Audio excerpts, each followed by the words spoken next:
There we go. All right. All right. Thank you for everybody for showing up today. I want to first start off by saying that this channel is for entertainment purposes only, not to be taken as legal advice. Today marks the start of our second quarter for our first course of a 4-part series, where we'll be exploring the final process of Patrick Devine's great work that set himself free. We will be covering the UCC versus the non-UCC, the importance of the standard forms by the GSA, and additionally, we will cover the crucial topic of the performance in the payment bonds, essential knowledge for anyone looking to navigate the monetary system as an individual banker. After today's course, we will begin open enrollment for the second course, and then we will continue on until course number 4 has been finalized. So then we go through thoroughly Patrick's final process. We will have new information that was not discussed during the first quarter classes, and we'll just be compounding your learning from there. It's important also to note that while I am your guide in this course, I am not the originator of this information. The insights we will be exploring have been brought to light by the great guru Patrick Devine. His tireless research and dedication led him to uncover a remedy for freeing oneself from the monetary system. After 9 years and over 5,560 documents, Patrick Devine discovered the key to liberation in 2016. He then disappeared and said, "Now it's up to you to set yourselves free." This live 4-day course will cover the final process of Patrick Devine's great works, as well as information from others who helped him along the way. Let's begin. All right, guys, we have a lot to cover. I mean, if you were here for the first course, that got taken down, so hopefully that won't happen this time. I have a remedy, so to speak, for this. We have now created Creditor Academy on Rumble now. You can now get the videos there. From what I've been told and advised by many others, like, they will not mess with the content on there. So if you're just like, hey, YouTube took his videos, I mean, YouTube's attacking me left and right. I can't help it. But no matter what, when you message our auto response, which is creditoracademy@gmail.com, and you get the Google Drive link for all of my presentations, I will also upload the videos in there. So go ahead and be a subscriber over at our Rumble account, which is Creditor Academy. And that way you'll always have the videos, and then always check in to register for the next classes and get the latest content that's been presented in this class over at creditoracademy@gmail.com, where you'll receive our auto response. For the many of you also, I'm looking at my numbers right now. We've all Creditor Academy on YouTube, just to kind of give you guys some stats, has been doing really great. Creditor Academy has only been up and live for about a week and a half, almost hitting the 2-week mark. I just want to share some numbers of encouragement since our start of that. We have gained almost 2,000 subscribers to our YouTube channel. We have over 2,800 people that are registered on our email. And we have over 375 of you who have already started your own private processes on discharging and such. And I have over 32 private consultations with you guys individually. A lot of this is really just covering questions that I'm going to cover in today's course 1, which is becoming an individual banker. But yeah, really encouraging. I do love it. Love the love and support. It's I appreciate all the emails that I received for you. We are now also having our back office of Creditor Academy is now about up to 11 people now. So now we have website designers, we have video editors, we have content creators, we have social media marketers.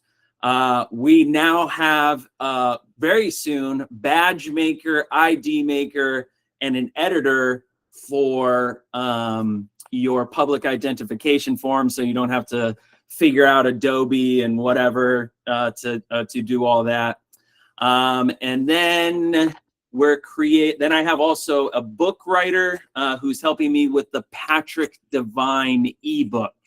Really what it is, the ebook will be this, and this is kind of how I got into being able to teach on Patrick Devine's final process, is I took all of his essays from his final process, put them all in order, and then I applied the examples that went along with each essay. And then I put the video that went along with each essay. So now I had an example, I had an essay write-up, and I had his audio with that. I hope to go ahead and put that all together within the next couple weeks. So hopefully by early next month, we should have that ready and available. So now you can kind of read it from cover to cover, and you won't need to really rely on me for that. Other news, we will also have other email accounts. I want to go over the emails really quickly. If you want to work for Creditor Academy or volunteer, please send an email inquiry to hr@creditoracademy.com. If you want to work for our organization, you want to contribute in any way, you want to volunteer, you reach out to hr@creditoracademy.com. Okay, that will be my only one. In addition, we have a couple other emails as well. I don't want to blast out those emails quite yet until I have everything ready for that. But if you want to also make consultations, go ahead and send your emails to paulmichael@creditoracademy.com if you want a private consultation. Okay, and then for registering with classes, it's still creditoracademy@gmail.com. Okay, enough said about that. Let's go ahead and get into the start of course one. Course one, becoming an individual banker. Well, first of all, let's answer the question, what is a banker? A banker is a private person who keeps a bank, one who is engaged in the business of banking. What is then an individual banker? I mean, this is all about becoming an individual banker. What is that? It's under some statutes, an individual banker is distinguished from a private banker, meaning there's a difference. It is a person who, having complied with the statutory requirements, has received authority from the state to engage in business of banking, while a private banker is someone engaged in banking without having any specific privileges or authority from the state. We have privileges and authority. That's why we are individual bankers, okay? And then finally, what is a private banker specifically? A private banker is one who carries on the business of banking without being incorporated. A business of banking by receiving money on deposit with or without interest, by buying and selling bills of exchange, promissory notes, gold and silver coin, bullion, uncurrent money, bonds or stock or other securities, and by loaning money without being incorporated. That's a private banker. So what you are is you are an individual banker for your private bank, because you're dealing with bills of exchange, securities, being unincorporated. You're dealing with promissory notes and all the following. So there's your introductory structure on that. Now, I also want to kind of cover what we're going to go deep into today is really the secured party process a little bit with our non-UCC filings. You see, the main thing you need to understand wherever you're listening to any guru that's out there is the high level stuff is all the same. You need to have a superior claim over your debtor. And then when you have a superior claim over your debtor, you give notice to everybody that you have that superior claim.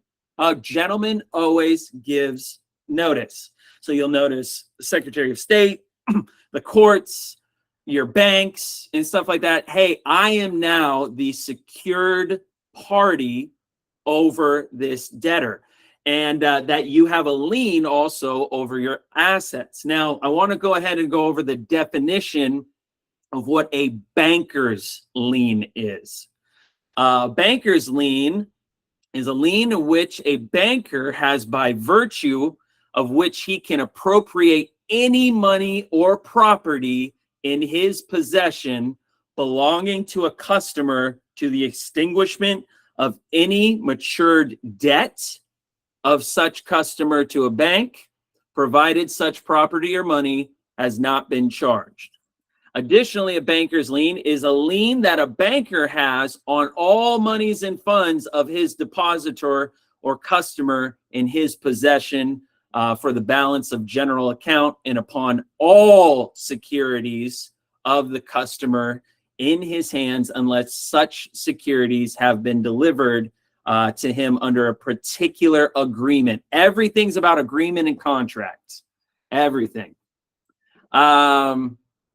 Limiting their application or unless they are other circumstances which would make such a lien inconsistent with the actual or presumed intention of the parties. Okay, let's get into now the non-UCC. Give me a second. I will go ahead and share my screen here. All right.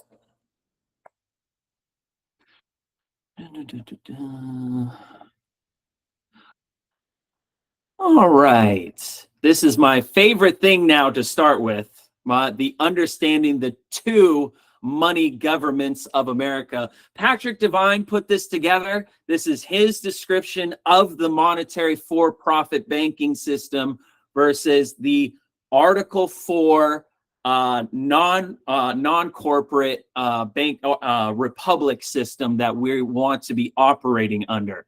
So let's go ahead and do this high level. One, the non-UCC is a 1787, the Constitution for the United States of America. The universal hard asset, what are hard assets? That's gold, that's bullion, that's silver. Labor money. What is that's what everything is measured by, is by your labor. And a monetary corporation. Labor is tax exempt, and the bankers cannot claim a usury bar interest on this money.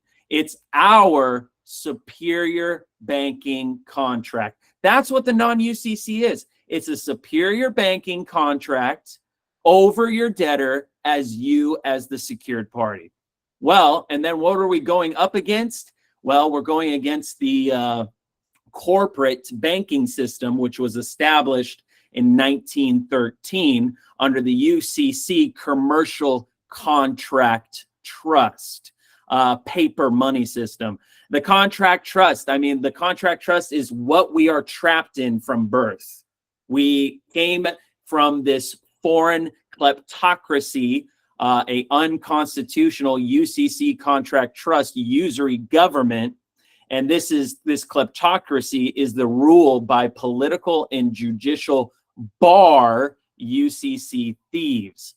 And that's what we're trapped in. When we are establishing our banker's EIN, our foreign grantor trust, and our estate EIN, is we are creating a new trust system by which we will be operating under. This description with the triangle is going to give the description of what we are currently trapped inside. Right now, the two forms of the UCC commercial construction contract paper money for debts and credits is set up under two construction bonds. One is a UCC contractor's surety performance bond and a payment labor bond. We're going to go into those definitions here in a moment. As combined as a full funded contractor's fidelity bond. Okay. So the surety is who? Anybody know who the surety is? Anybody? Straw man. That's a straw man. That's why it's in all caps. Every time you're looking at Patrick Devine's documents and presentations, look for what's in all caps. That's the hidden secrets he's trying to reveal. Like the performance and the payment bond. So under that is the fidelity bond. If there is no bill of value, then there can be no charge or debt, no contract.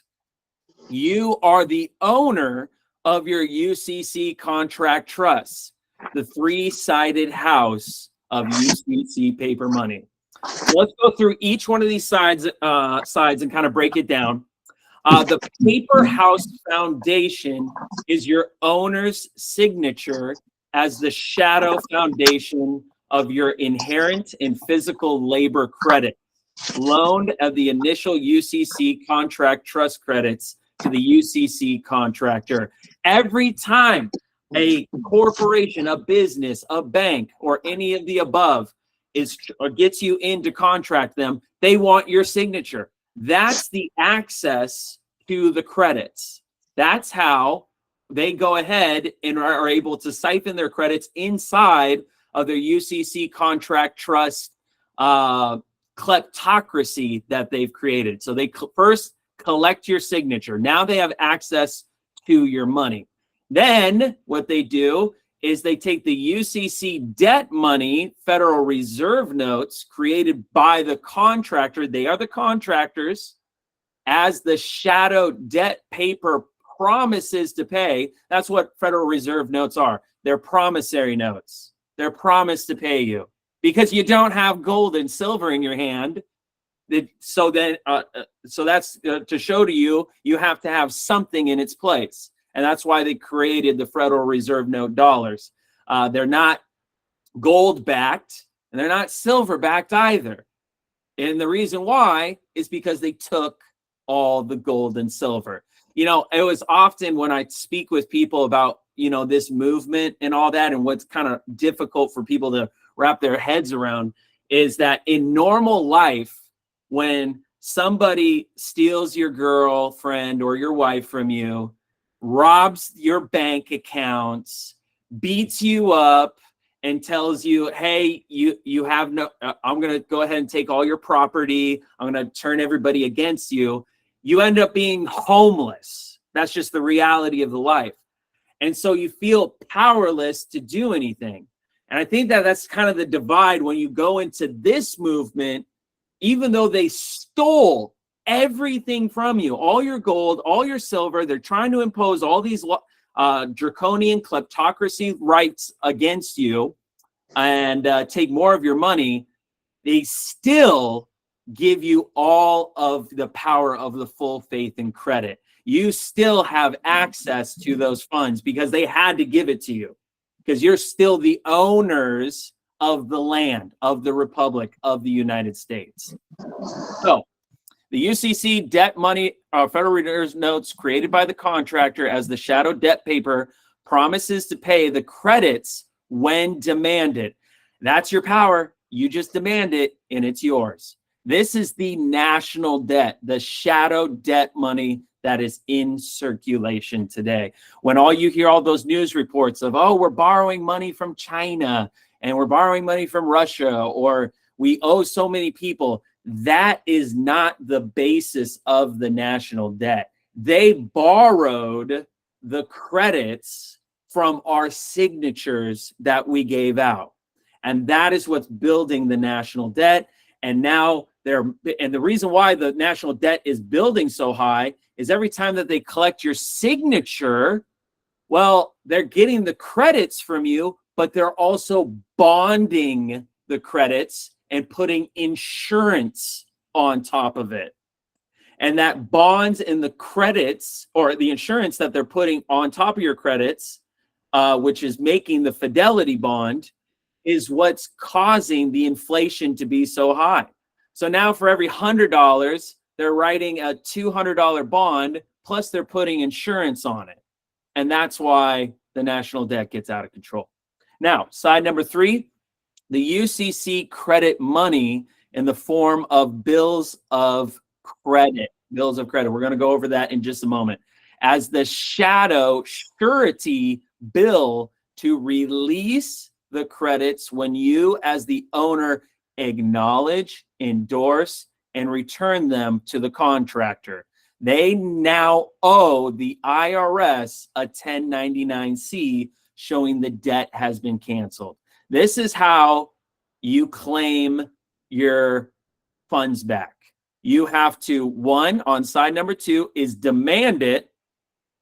And side number 3 is you have to acknowledge and endorse and return them to the contractor, meaning your bills of credit. Now, on the inner structure of this pyramid system is full of UCC credits from the 2 production bonds set up by the contractor, and the contractor's performance bond and the labor's payment bond combined as a fidelity bond. So all those bonds, when they get your signature, they get the credits, they put a performance and a payment bond on those credits in the form of a fidelity bond as they are combined, and then that's what they're insuring. And that's how you get the national debt to be out of control. In the foreign UCC state of, I'm in the state of Washington, so the UCC state of Washington title of nobility bar kleptocracy members, political agents, attorneys, and judges are filing fraudulent and hidden claims against the contractor's performance bond by way of the hidden U.S. commercial bankruptcy actions, where they claim bars supplied services to UCC Construction Contract Trust. This is known as embezzlement. They issued judgments with no assigned value that can be set off as a charging bill of credit, but they get an off-budget debt money payment that is never reported to the IRS. No 1099 forms and no bills of credit are issued to the owner to allow or show him how to set off this debt. Wouldn't that be great if you guys got a letter and every single bill that you got, it gave a really clear instructional, this is how you set off your debt. This is how you can pay for it without having to go into your bank account and working your 9-to-5 job. So that's where the kleptocracy comes, because they don't tell you how you can properly set this off. The kleptocracy bar claims tax exemption immunity, but they are really operating for profit. This is where the fraud comes in. They're masquerading as a non-for-profit, but really they're a for-profit business. Therefore, you can file an IRS form 13909 and or a 3949A reporting them, and you can get 10 to 50% of the IRS settlement by using an IRS F211, or for local law enforcement officers that stand up and report using an IRS 4211A. Okay. Lot to take in there. We'll go into we'll go into a summary.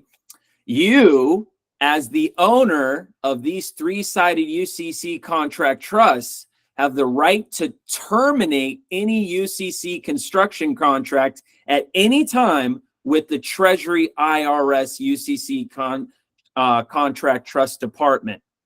And you can also order the liquidation of all of the contractor's bonds and assets as your credits in order to settle all of your debts. As the owner, all of the remaining credits belong to you as an American constitutional money non-UCC labor credits, which are to be deposited into your account in the Constitutional Treasury Department Depository. This is known as the de jure Treasury, the Constitutional Treasury. De jure is Constitutional Treasury. Right now, they're in the corporate Treasury, okay? They're sending you IRS documents, they're taxing you, they're not giving you access to your funds because it's inside of this commercial UCC contract trust pyramid system, okay? So as soon as you get into the private with your superior banking contract as a nonprofit individual banker, then you can start claiming your assets back. But if you're operating in this system under this commercial UCC contract trust, and you're going up to them and using your commercial instruments that were issued to you, which is known as the Social Security number, they're not going to give you access. And that's why we need to be the secured party over our debtor, and to change that up. Okay. Understanding the two money governments of America, the American Bar Association is American communistic kleptocracy, alternatively a kleptotarchy, a ruler by thieves. Yeah, that's a good enough description. Is a term applied to a government seen as having a particularly severe or systemic problem with officials or ruling class, taking advantage of corruption to extend their personal wealth and political power. Typically, this system involves the embezzlement of state funds at the expense of the wider population, sometimes without even pretense of honest service. The UCC bar judges and attorneys are all under oath as UCC commercial kleptocracy members. Your non-UCC status with the Treasury UCC Contract Trust, Secret Service Division, and Tax Complaint Form 3949A to the CID and the 13909 as Tax Exemption Complaint Form are the only ways you can protect yourself from them. You need to be a whistleblower, is basically what that means, is you need to say, this is my rightful claim of my credits, of my accounts, as I am the owner of the three-sided UCC contract trust, and you have a right to terminate or liquidate these contractors' bonds at any time. Which is by the utilization of the SF30, 1414, 1416, and the 1418.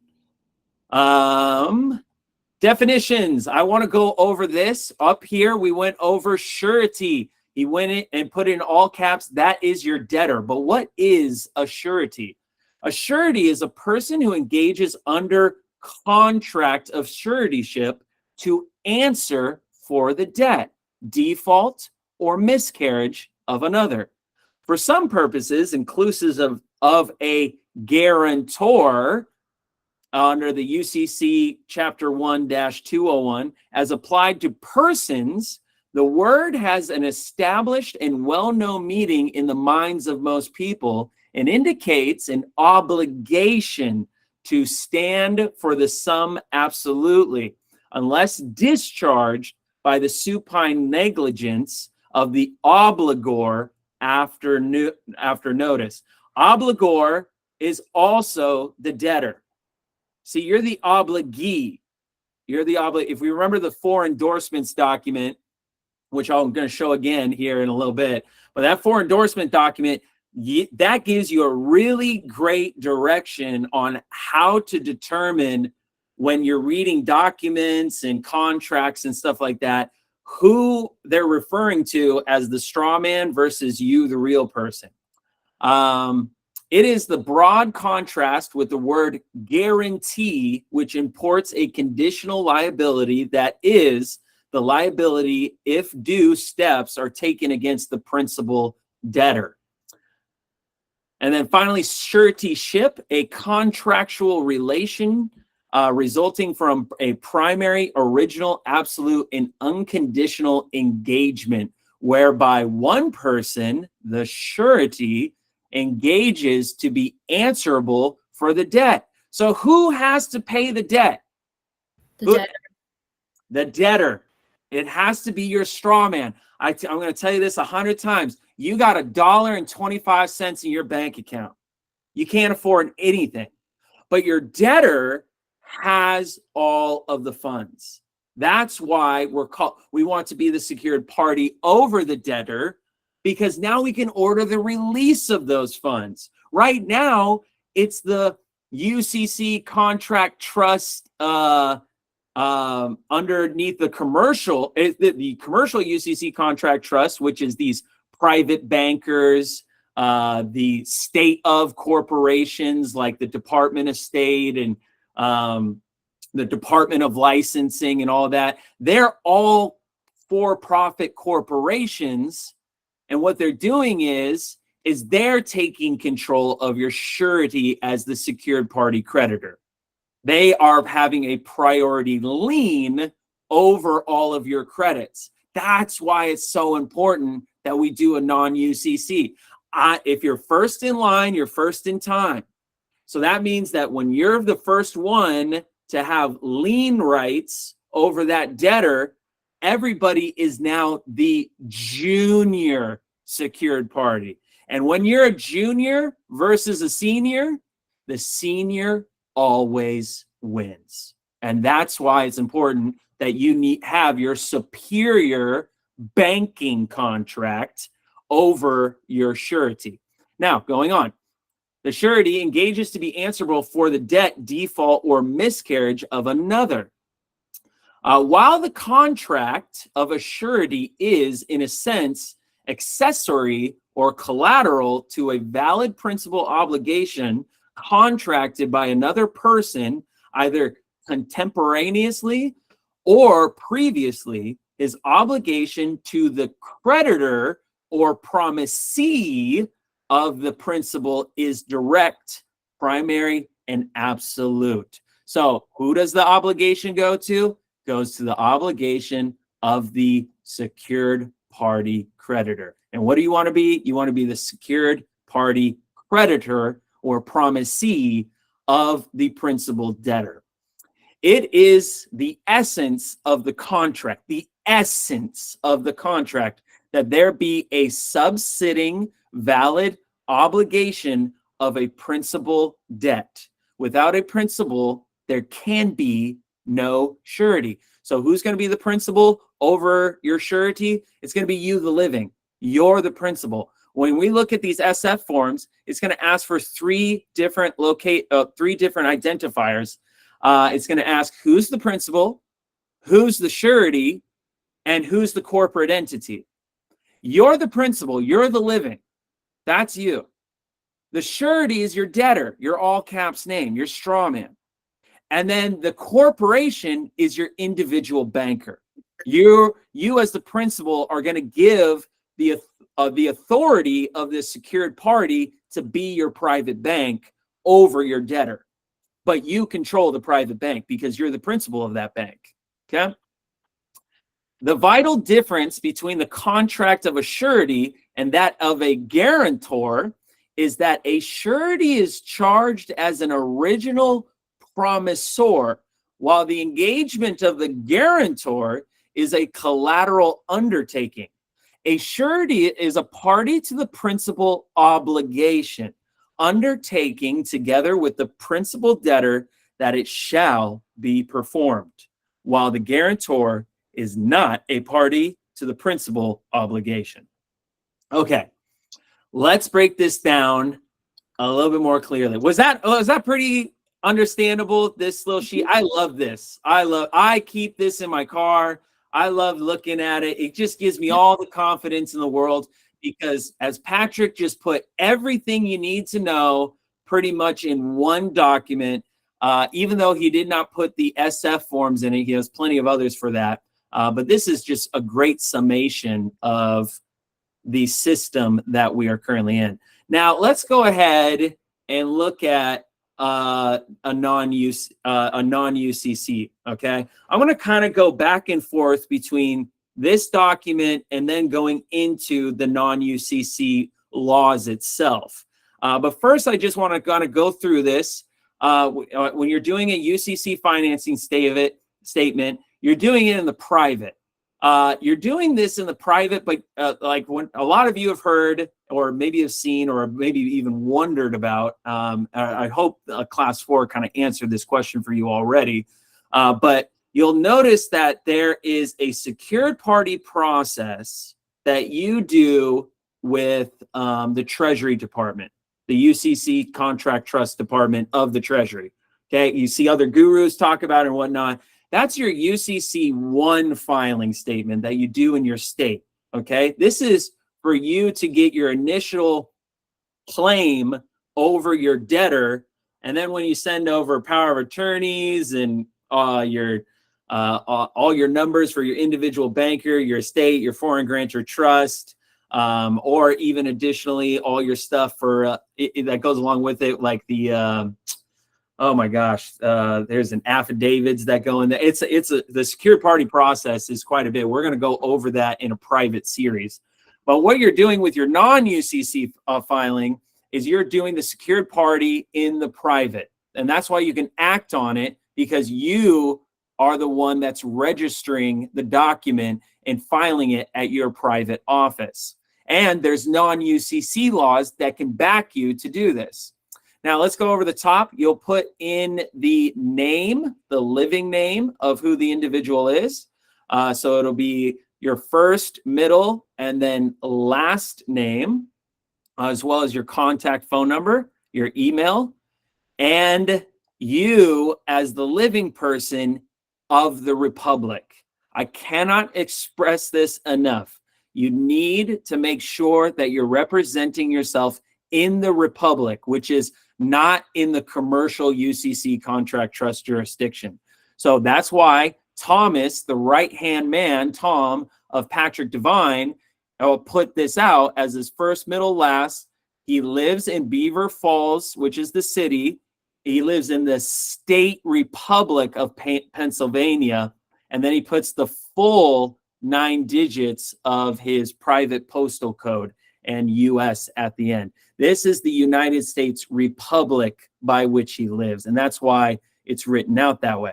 Now, here, the organization, now you go to the debtor's name, provide only one debtor name, either 1A or 1B. Use exact full name. Do not omit, modify, or abbreviate any part of the debtor's name. If any part of the individual debtor's name will not fit in line 1B, leave all of the item 1 blank. Check here and provide the individual debtor's information, item 10 of the financing statement addendum, form UCC 1 AD. The UCC 1 addendum, also used as the UCC 3, is where you get further claim over your collateral assets. Okay, I'm going to explain that a little bit because I really love the UCC 3. I did not go over it at all in my first video, and it's a very important topic to discuss, because now as your UCC 3 is going to be naming the exact collateral that you have claim over, where your UCC 1 is just establishing the secured party over your debtor. Okay. Again, I'll go through an example with that. So he writes his debtor name is first, middle, last, all caps, a UCC Social Security surety. So where did he get his all caps straw man name from?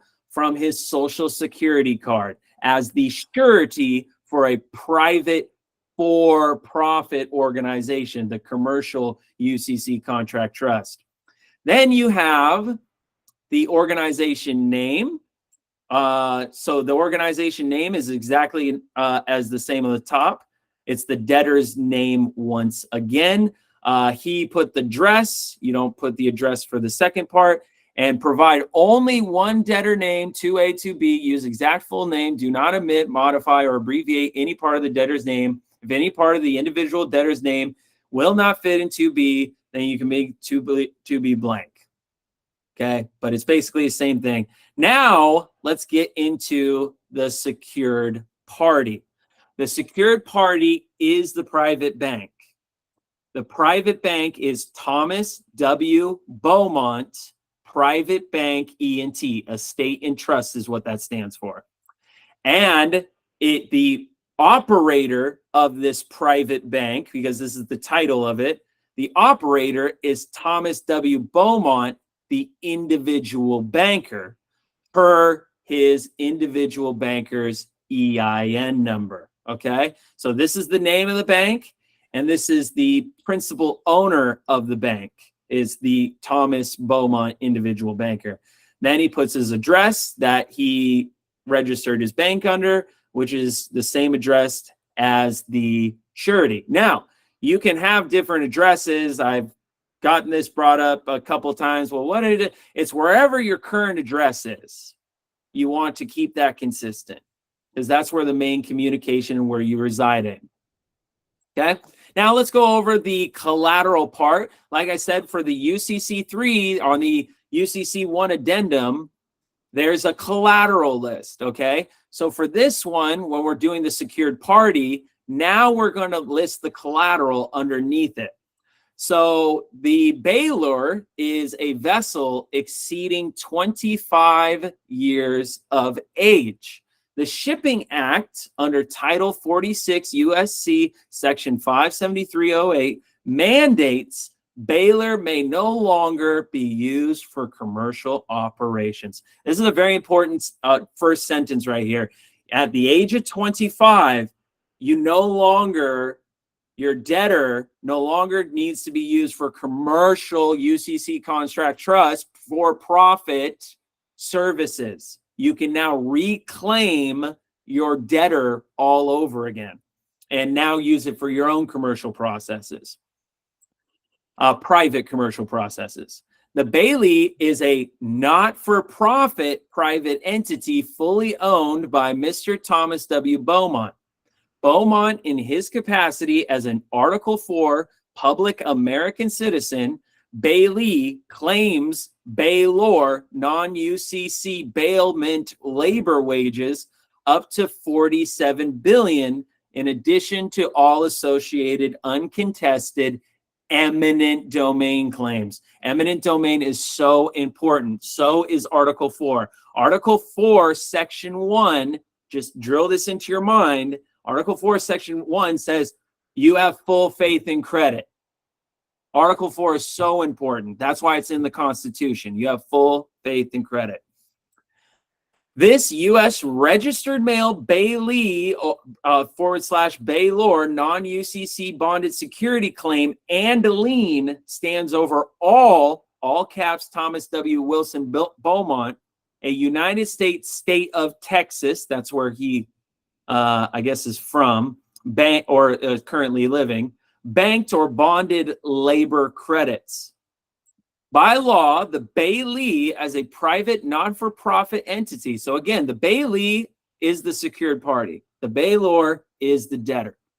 The Bailey as a private non-for-profit entity may not own bonds. All collateral trust securities per the Miller Act must have a payment and a performance bond to comply with the law. These bonds are to be brokered with proceeds transferred to Bailey by way of his individual banker's EIN. Now, the importance of that last part, these bonds are to be brokered, or liquidated and transferred to the EIN number. This is your first clue that the individual banker's EIN is actually an account. It's an account number. It's your private bank account number. And we're going to get more into the estate and the foreign grantor trust and which one's the savings account and which one's the checking account. But those other instruments of the foreign grantor trust and the estate are your routing numbers. So you have your account number right here, and then you will then have your routing number. Now, continuing on the bottom of the page, you're going to check only if applicable and check only one box. Well, if you go down, you say this is a non-UCC filing. That's what this is. And the alternative destinations are the Bailey and Baylor. That's why it was called out in here. Then you have your optional filer reference data. We're going to get more into this in a little bit, but this is where your power comes from. You list absolutely every single jurisdiction you wish to be under.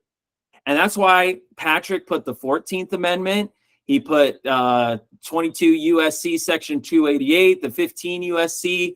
He put the Expatriation Act, the Miller Act. He put in HJR 192. I know you can't see kind of the rest of the page here, but he put a lot of them down there to say this is by which my choice of law comes from.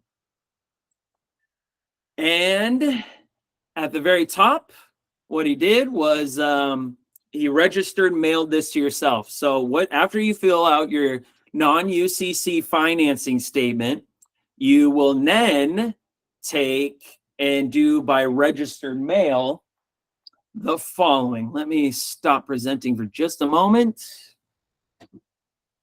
This is my trusty briefcase. So you will need the following. You will need, no, not that one.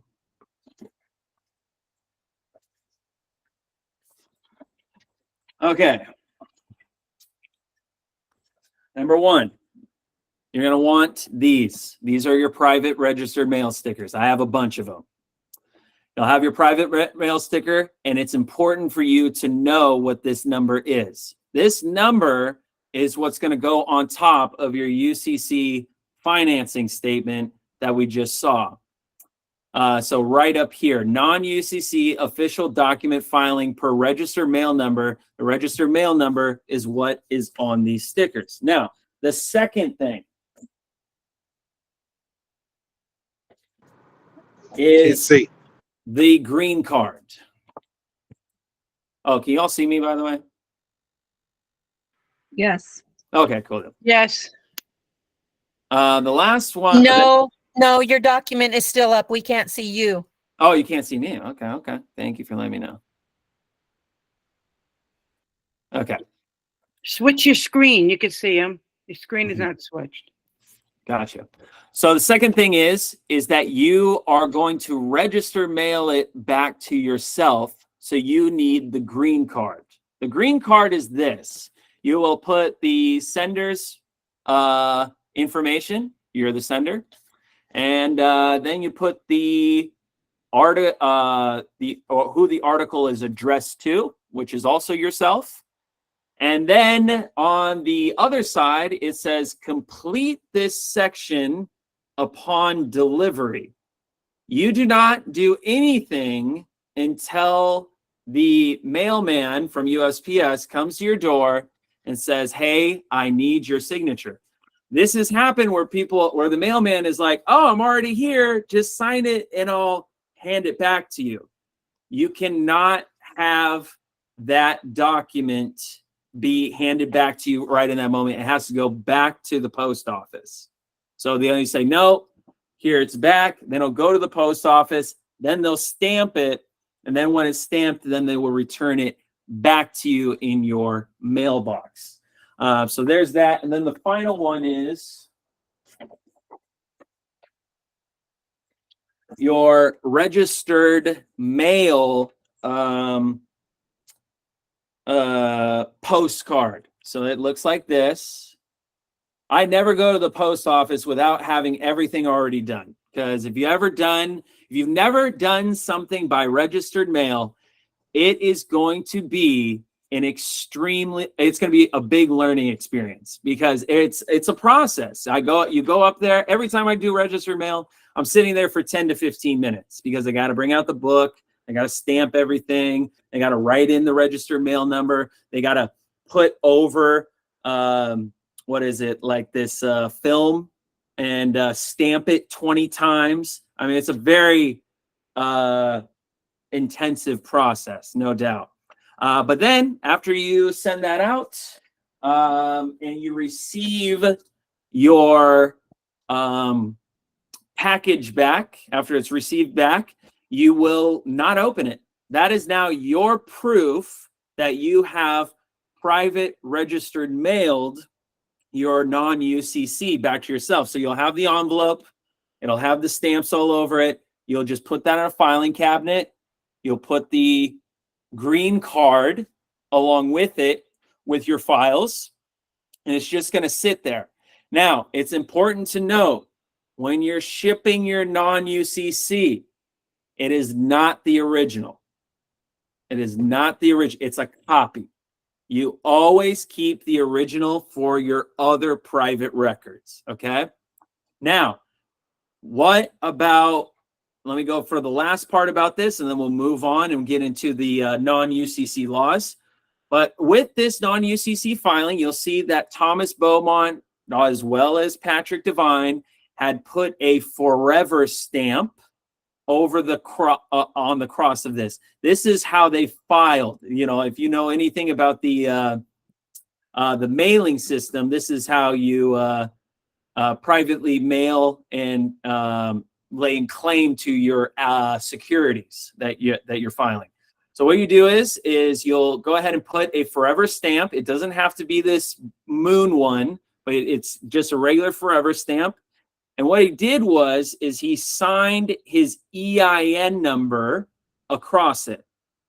And then he wrote by, I know that's kind of hard to read, but he wrote BY, and then he wrote Thomas Beaumont across it. So he put on the forever stamp, EIN number by Thomas Beaumont, and then he hand wrote the date of which it was recorded, and then he shipped it that same day. So now you got the date, you have the authorized representative for the personal filing, you have all the information here about what it is needed about the claim of the secured party over the debtor, and everything else. All right. That's pretty simple. Not too bad. Okay. Let's go now onto the non-UCC. Let me pull that up.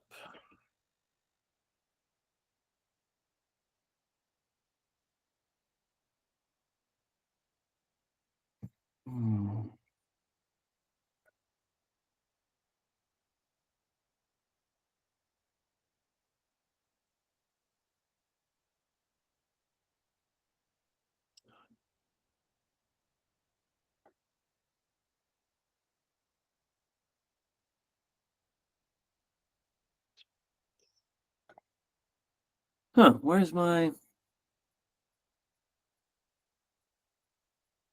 No. Huh, I thought I had it. No, it's not there. Hold on one second.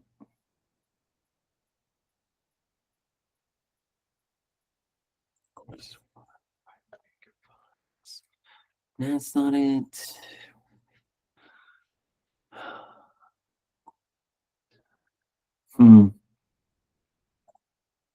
Okay, I'm gonna just search for it then.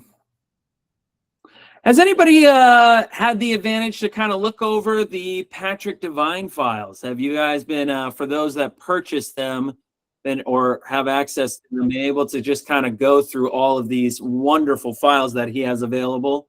I mean, there's so much in here. Oh, you know what? Do I have it down here? State. Okay. Yeah, here we go. Okay. Well, I had it in the right place, but I wasn't in the right place. Okay. Sorry, everybody. Okay, non-UCC. There we go. There we go. All right, the non-UCC laws. Can you all see my screen right now? Yep. Yep. Cool. Yep. All right. So this is what gives you your power. Patrick Devine took these excerpts of the UCC 9 as it relates to the non-UCC laws, copied and pasted, and every time you see something bold or underlined or anything like that, that is Patrick Devine outlining the important sections of the non-UCC laws in the UCC 9. And he titled it Non-UCC Laws Found in the UCC 9, which is addressing the constitutional, amended, and statutory republic non-UCC choice of laws. The choice of laws are the republic laws that he's choosing. That's the Article 4. That's the HJR 192. That's the Miller Act and the Baby Act and the Title 46 and all of that. And the republic jurisdictions for which they're in for this nation, and being the superior laws of the United States of America. So what's the superior law? The Constitution. There's nothing more superior than that. That's why when you do your choice of laws, you choose the republic jurisdiction of which the Constitution puts you under and protects you. Now, let's go through each one of these sections. Deposit account. Under new subsection, the only method of perfecting a security interest in a deposit account as original collateral is by control. What type of control? A secured party control. Filing is ineffective except as provided in section 9-315 with respect to proceeds. As explained in section 9104, control can arise as a result of an agreement among the secured party, the debtor, and the bank. Bank is all caps, debtor is all caps, secured party is you, the living. Whereby the bank agrees to comply with the instructions of the secured party. So who's the bank gonna listen to? The secured party. That's why we give the banks notice on who the secured party now is.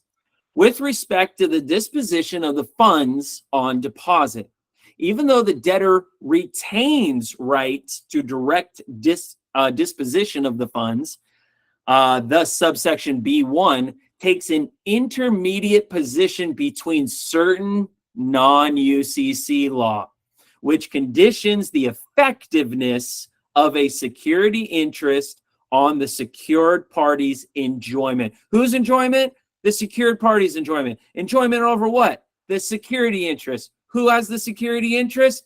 The debtor.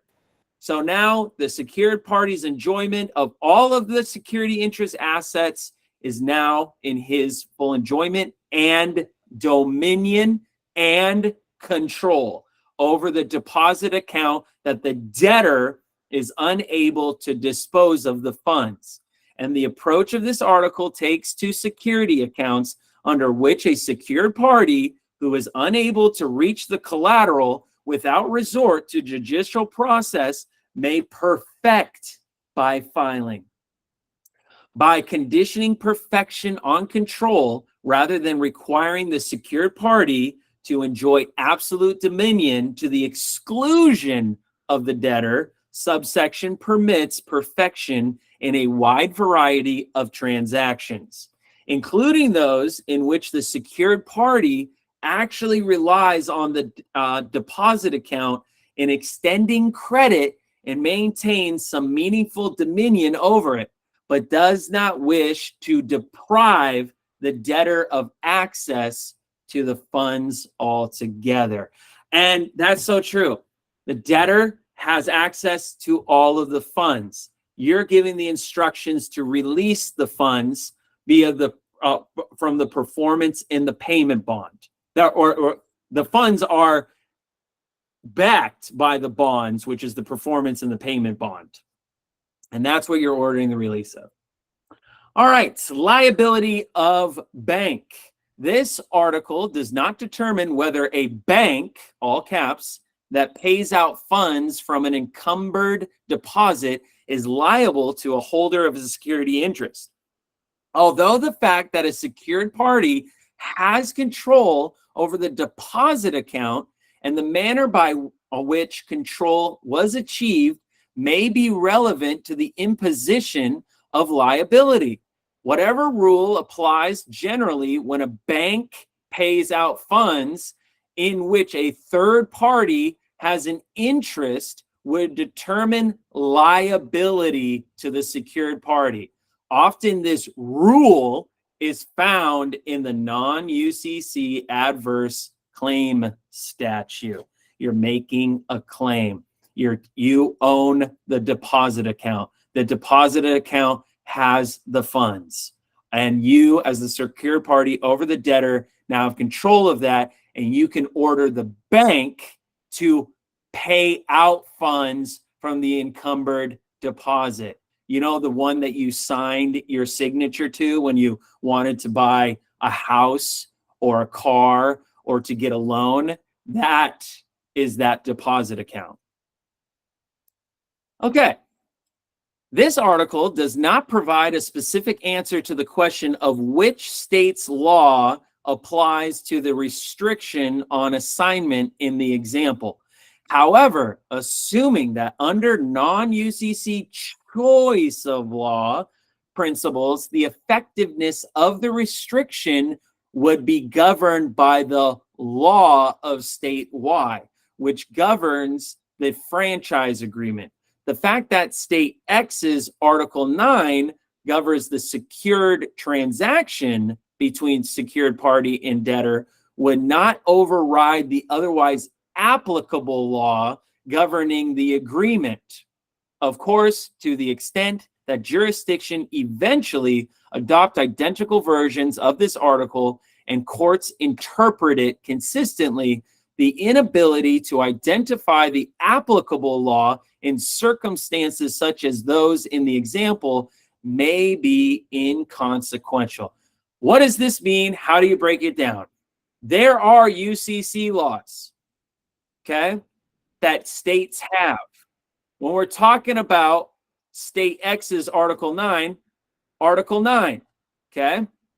Now, your choice of law is what's going to fall under the UCC 9. If you choose the Republic law, the Republic jurisdiction, the constitutional laws to operate under, then state X abides by it under the secured transactions between the secured party and the debtor would not override the otherwise applicable laws governing the agreement. What's governing the agreement? Your choice of laws.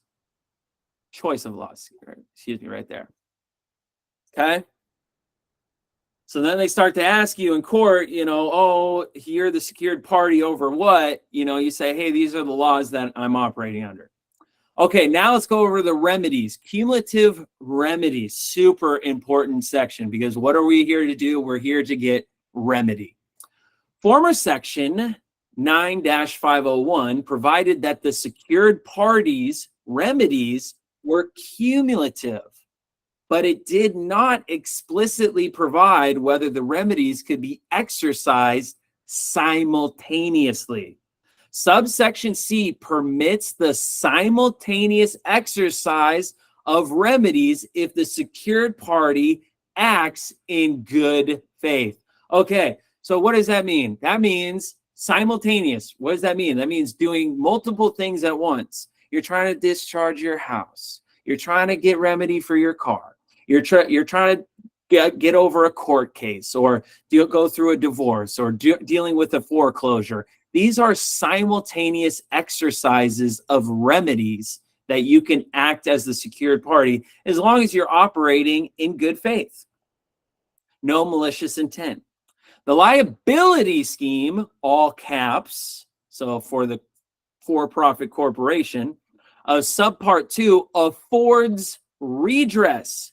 Redress. What happens when you redress something? You are saying, hey, I was under the enforcement to sign a contract without me fully knowing or being disclosed to on what I was signing up for.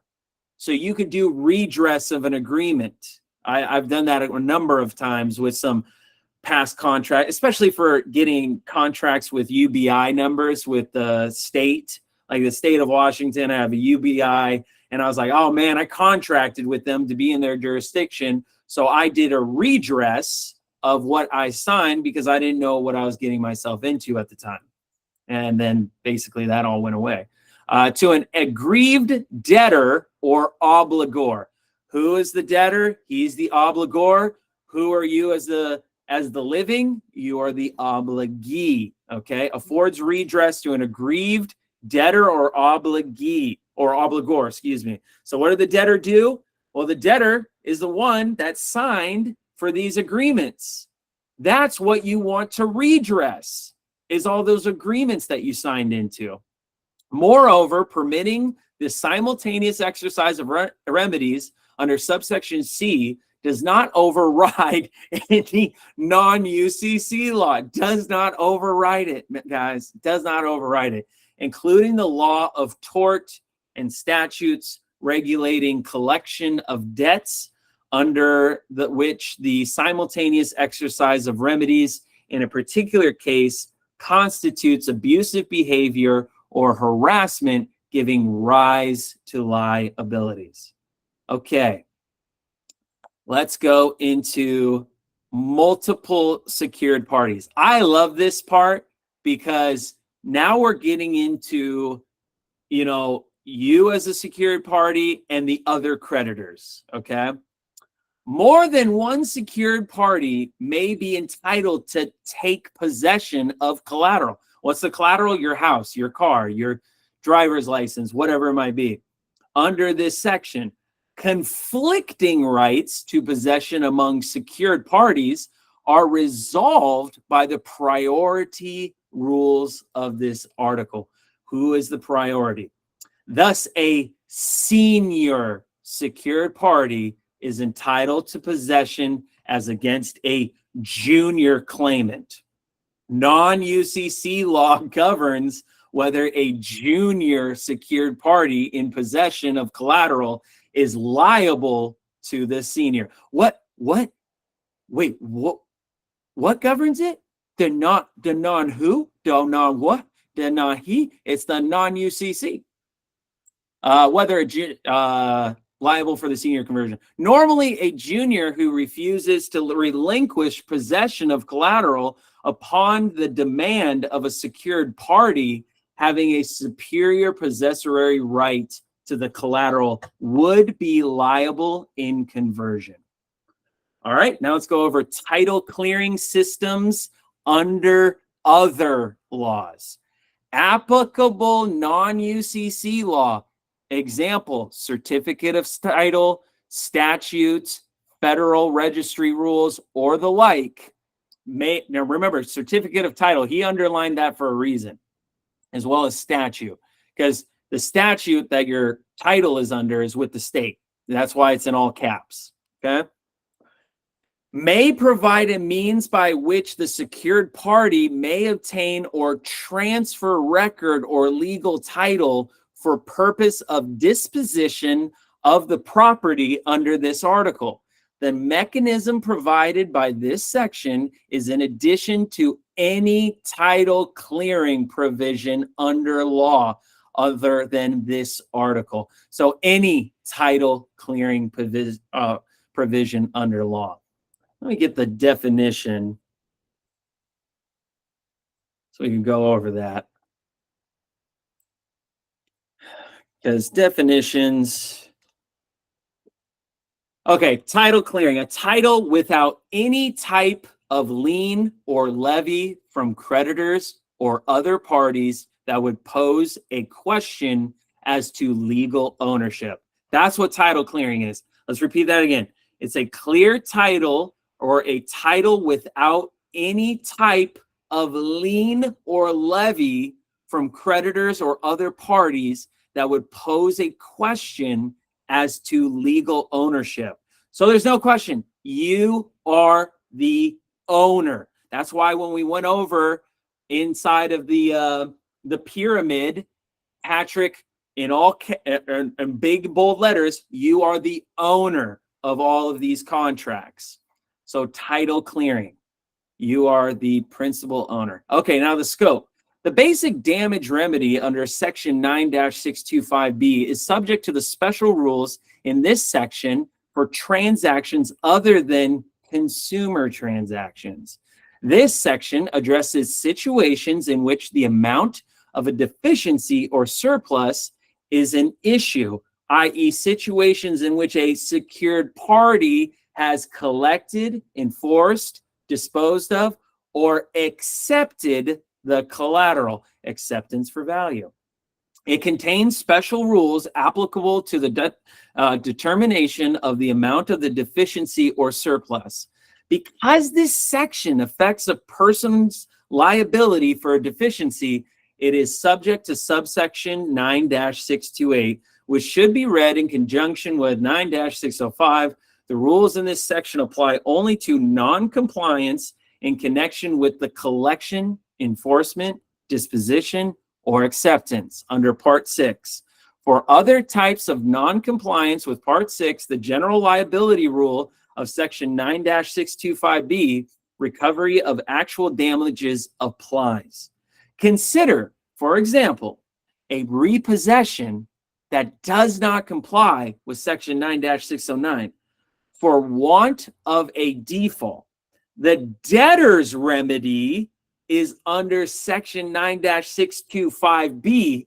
In a proper case, the secured party also may be liable for conversion under the non-UCC law. Read that again. The debtor's remedy, in a proper case, the secured party also may be liable for conversion of the non-UCC law. If the secured party thereafter disposed of the collateral, however, it would violate Section 9-610 at that time, and this section would apply. Other problems arise from transactions and relationships that were entered into under former Article 9 or under non-UCC law, and which remain outstanding on the effective date of this article. The difficulties arise primarily because this article expands the scope of former Article 9 to cover additional types of collateral and transactions, because it provides new methods of perfection for some types of collateral, different priority rules, and different choice of law rules governing perfection and priority. You're perfecting your agreement with a superior contract, banking contract. And you are listing you as the priority. This section and other sections in this part address primarily this second set of problems. Okay, so now Patrick, after reading all that, I mean, he did a great job in bolding it. Now he wrote out the you taking control procedure, control of all caps, control of the commercial UCC contract trust pyramid that you're trapped under. So using the Republic choice of laws. Number one, we just went through it. Registered mail a private non-UCC of your foreign contract trust, okay? Number two, registered mail your transfer of deed. We went over that in class number 4. This is another additional registration where you're going to send what the transfer by deed is basically you're registering mailing yourself that you are the title holder of all of your security certificates, okay? So your certificate of live birth, your DD-214 if you're in the military, your driver's license, and so on. I'll pull up the transfer by deed just so then we can look at it, because you'll also need to register mail that to yourself. But of your foreign contract trust, the driver's license is a foreign contract trust, okay? So is your SSN. That's why you're laying claim to that. With their supporting general accounting forms, okay? That's the SF-30, which is a modification of contract to be used by the owner to control the contract, okay? That's your contract modification. Hey, I want to discharge, or I want to modify the contract with my house, you know, and I'm going to say, hey, go ahead and take money out of the bonds to go ahead and fulfill the debt. We'll get into more of the specifics of how to write something. But then the SF 1414 is the consent of the surety. The surety is your debtor. This is the three that we're going to cover. It's the principal, it's the debtor, and it's the corporation. Principal is the living, surety is the debtor or the straw man, and then three, the corporation, is your individual banker. Okay? So the owner's control over the surety. Okay? SF 1416 is for the payment bond for other than construction contracts.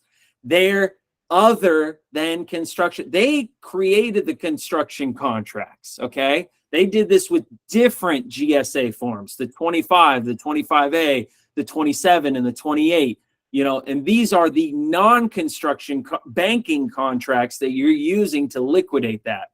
And this is in the Republic Credit Asset Reservoir Depository as the collateral foundation for the performance bonds. Then you got the 1418, which is the performance bond for other than construction contracts and was to be used to pay all of the bills and taxes, okay? Whether you're doing a utility bill, you have a monthly payment for something, whatever it is, you're taking it out of the performance bond. The performance bond is collecting interest and is being traded. Actually, and this is what another part of the fraud we'll get into. I don't want to get into it too much now. I'll probably go more into it in class 2, or I'll cover it a little bit today. Okay. Per non-UCC choice of law in the United States Republic jurisdiction. Now, when we put inside that section, like when you saw all of those choice of laws that Thomas put in the bottom feed, this is what he put in. And he put in HJR 192, the 13th, 14th Amendment, the Expatriation Act, the Constitution. That's your homework assignment for everybody. Your homework assignment is to know what these laws are and why you're choosing to operate under them. I always say to everybody, do not ever submit something that you cannot defend. Okay? Because if somebody comes knocking on your door, or you get a reply from the bank, from the hospital, from the utility company, from the state corporate divisions like the Department of Licensing, and they start questioning you on this, you should be able to rattle off each one of your Article 4 in the sections that are along with it, and also the amendments and the statutes at large as well. This is what's protecting you. So that's your homework assignment. I haven't assigned homework assignments. I'm going to start doing that now. Okay, good. Hope that wasn't too much information. Okay, we did the non-UCCs. Now I want to go into, I want to go into the description of the bonds now. Where did I put that? Oh, there's that. No, where did we put this? Sorry, y'all, I'm bouncing around. I kind of wrote out what I wanted to talk about in this, but We don't mind. It gives us a chance to process. yeah, no problem. Yeah, take your time. Go ahead, chill. I'm gonna look up the next thing. Just kind of digest. Go get a drink of water. Use the bathroom if you need to, really quickly. Is there a way to throw a quick question your way in regards to this? It's regarding, but I'm not quite sure if it's something you may or may not touch. I might need a personal consult. Can I throw you a quick one?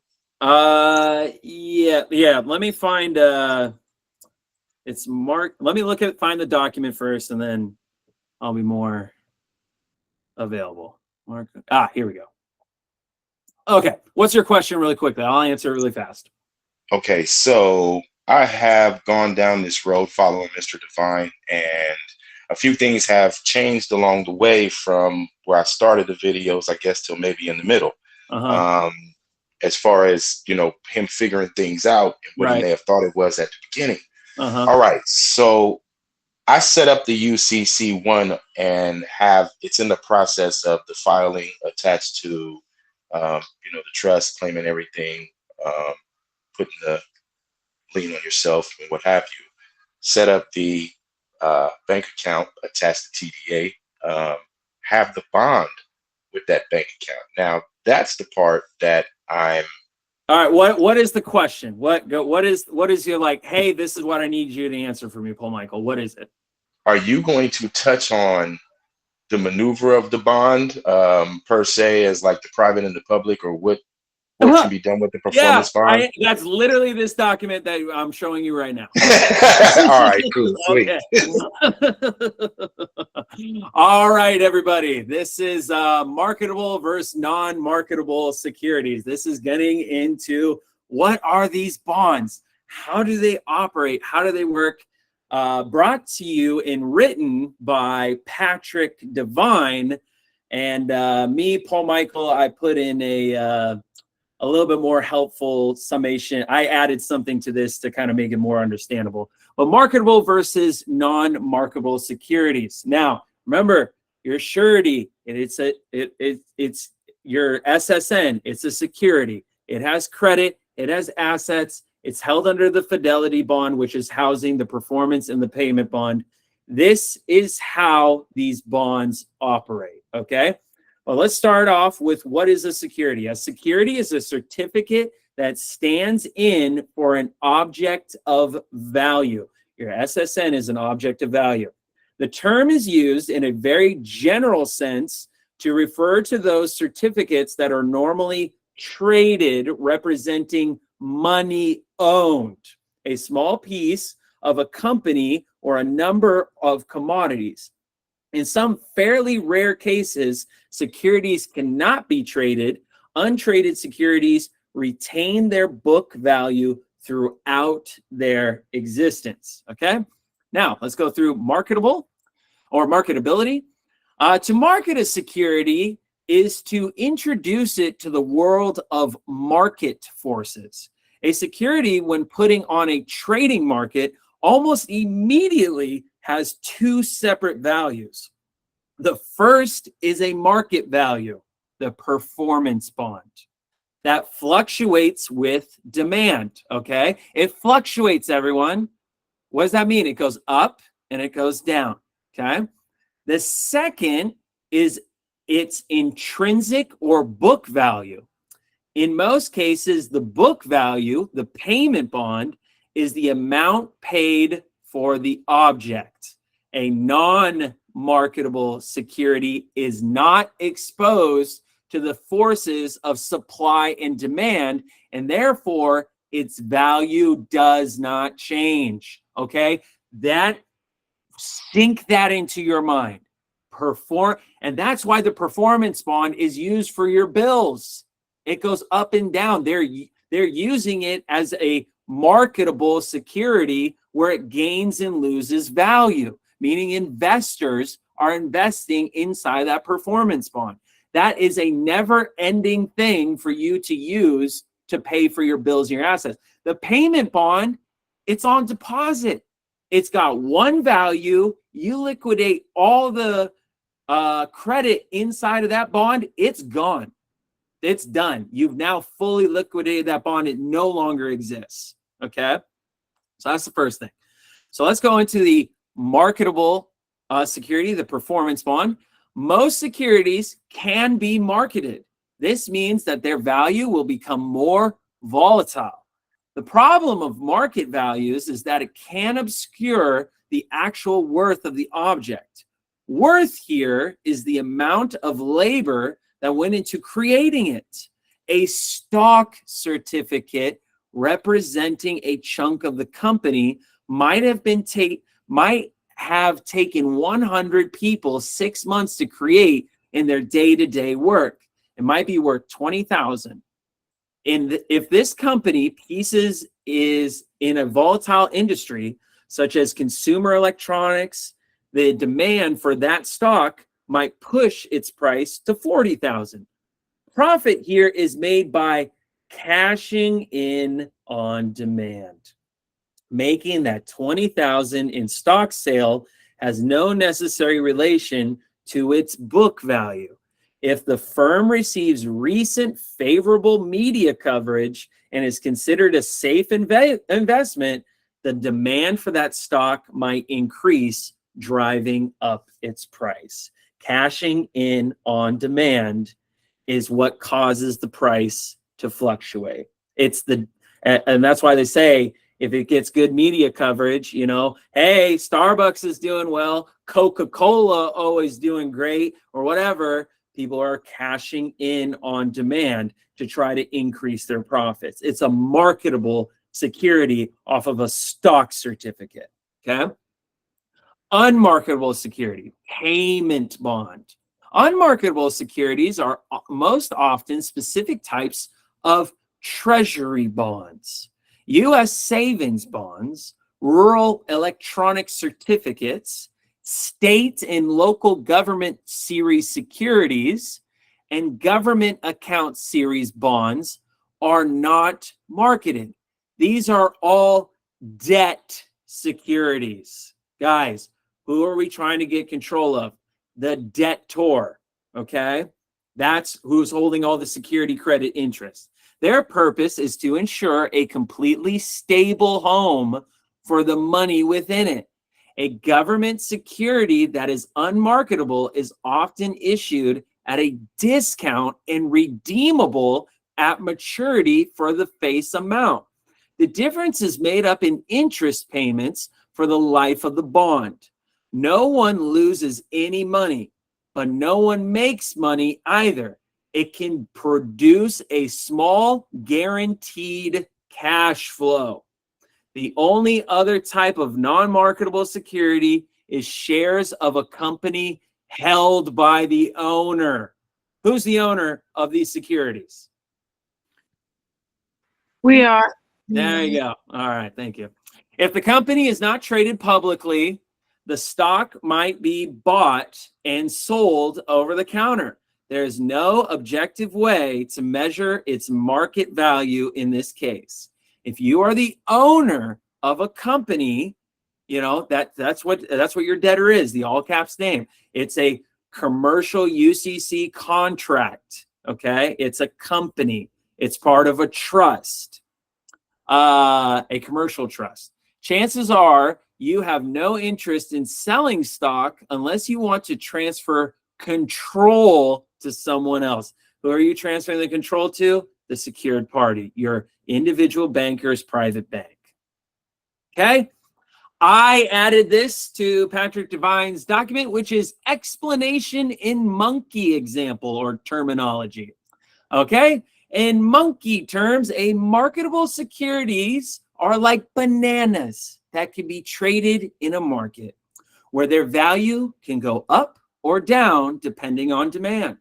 Just like how the price of bananas can change in a market, these securities are like performance bonds where the value can fluctuate. On the other hand, non-marketable securities are like bananas that you keep at home and never sell. Their value stays the same, just like how the value of a payment bond stays the same and doesn't change based on the market demand. So a performance bond is like a banana that you can sell in a market and its value can change. And a payment bond is like a banana that you keep at home and its value stays the same. I love it. Okay, that makes everything simple and straightforward. And we really got to compound this because you're going to be using these bonds all the time, and you do need to know the difference. But first, let's look at their purpose. The purpose is a security may be issued by a U.S. government specifically to be unmarketable payment bonds. If a couple who is a few years away from retirement has millions of dollars in the bank, the couple might buy a large amount of treasury bonds. The investment pays out an income to the couple for its lifespan, okay? Usually 10 years or more. The money cannot be lost, and the couple might have no immediate need to have access to that cash. It provides an income paid in monthly installments that can never be interrupted. Your securities, after you liquidate them and do a transfer by deed, will still be making money, okay? Your certificate of live birth will still be making money. Your SSN is all, as long as there's a performance bond out there, then as a marketable security, then it's going to keep on making money, okay? A thought on securities, marketable and unmarketable. Follow the money. You, I can put our assets into a bank. A bank cannot loan the assets, but can issue notes saying that they have X on deposit and loan that out. On our birth certificate, the value credit deposited into the treasury becomes an unmarketable security. This is Patrick Devine writing. This is his summary, okay? So once again, our birth certificate, our credit is deposited into the treasury because an unmarketable security, payment bond, I think the birth certificate, unmarketable security, is still in the bank treasury, and they're allowing marketable securities, the performance bond, derivatives, to be written. This is where the SF forms come in. The SF 30, 14, 14, 14, 15, 14, 16, 14, 18 for the marketable securities draw. That's why you want to pay all your bills with the marketable securities. As we are an Article 4 individual banker with our individual banker's EIN per the Constitution, using the 1455 and 1522 forms as the banker, we can transfer the assets to another bank, to us or the American Treasury. When he says to us, he means our private bank. When he says or the American Treasury, he's talking about the de jure Treasury, you know, the one that's part of the Republic, not the commercial UCC contract trust for-profit corporation American Treasury. Okay, so that is market. I love this document. It's just so clean, so to the point. I really love that one. Okay, now let's get to the meat of all of this. Let's get into the SF forms. The SF forms. Aha. Okay. Let's start with, let's see. Let's start with the 1414. Okay. Let's start with the SF 1414. What is the SF 1414? And then we'll get into the payment and the performance bonds. Like I've said this already a couple of times. It's your consent of surety. Okay. So there is the one principle. The principle is the living. Okay. That's you, the living individual. So you'll put your first, middle, last. Then you'll type the same, your normal address, and then your title. Your title is individual banker. You as the living, because you have your non-UCC one, right? Well, the non-UCC one of the private bank that you just created to be the secured party over your debtor, you're the individual banker of that bank. You're the living. You're the one that operates that bank. And that's why you're putting individual banker there. Okay. Now, without going too fast, let me start in the top section. Excuse me. I meant to start in the top section. So the contract number. Anytime you're dealing with these SF forms, they're going to ask for what the contract number is. And the contract number is going to be the ID code. That might be your certificate of live birth number. That might be your driver's license number. That might be your mortgage title number. That might be your social security number. That might be your state contract numbers, like account numbers and so on. It might be even I showed an example last time where I got a hospital bill and I was like, okay, I need to deal with this hospital bill. Well, the hospital bill was attached to my SSN number. So that was the UCC contract trust where they created an account for that. So I just put that account number on there. When I'm dealing with federal things, I use the actual number. Like if I was to do liquidation, like through the Treasury Department with a transfer by deed for my SSN, let's say, then I would put my SSN in there. But if I'm dealing with like a mortgage, a utility bill, or my car, or something like that, I want to put the account number that's attached to that social security number and in order to give the direction. So like if I have a utility bill, I put the account number of the utility bill there. Okay. I don't have to put my SSN number there. All right. Because that's what's specifically outlining the account that needs settlement, right? So if you got a utility bill and you're just like, okay, I got my utility bill, it's $100. I want to offset the charge of that utility bill. So I'm going to put the account number for that utility bill, and the bond associated with that utility bill is attached to my SSN already. Okay. I hope that makes sense. So a fixed seal, you'll put your signature, you'll fix your seal, which is your thumbprint, get yourself a red ink pad. Then the corporation is your bank, all caps, individual banker. And then finally, the corporate individual surety name, the corporate individual surety section, the surety, your debtor, goes down here. And who has the control over the surety, according to your non-UCC 1, is your individual banker. And you'll fix your seal. Now you need to sign here, here, here, thumbprint here, here, and here. Okay. I hope that was clear. Now let's go one back. So 1414. Now let's go to the 1416. The payment bond. The payment bond. Okay. Here's a class trivia question.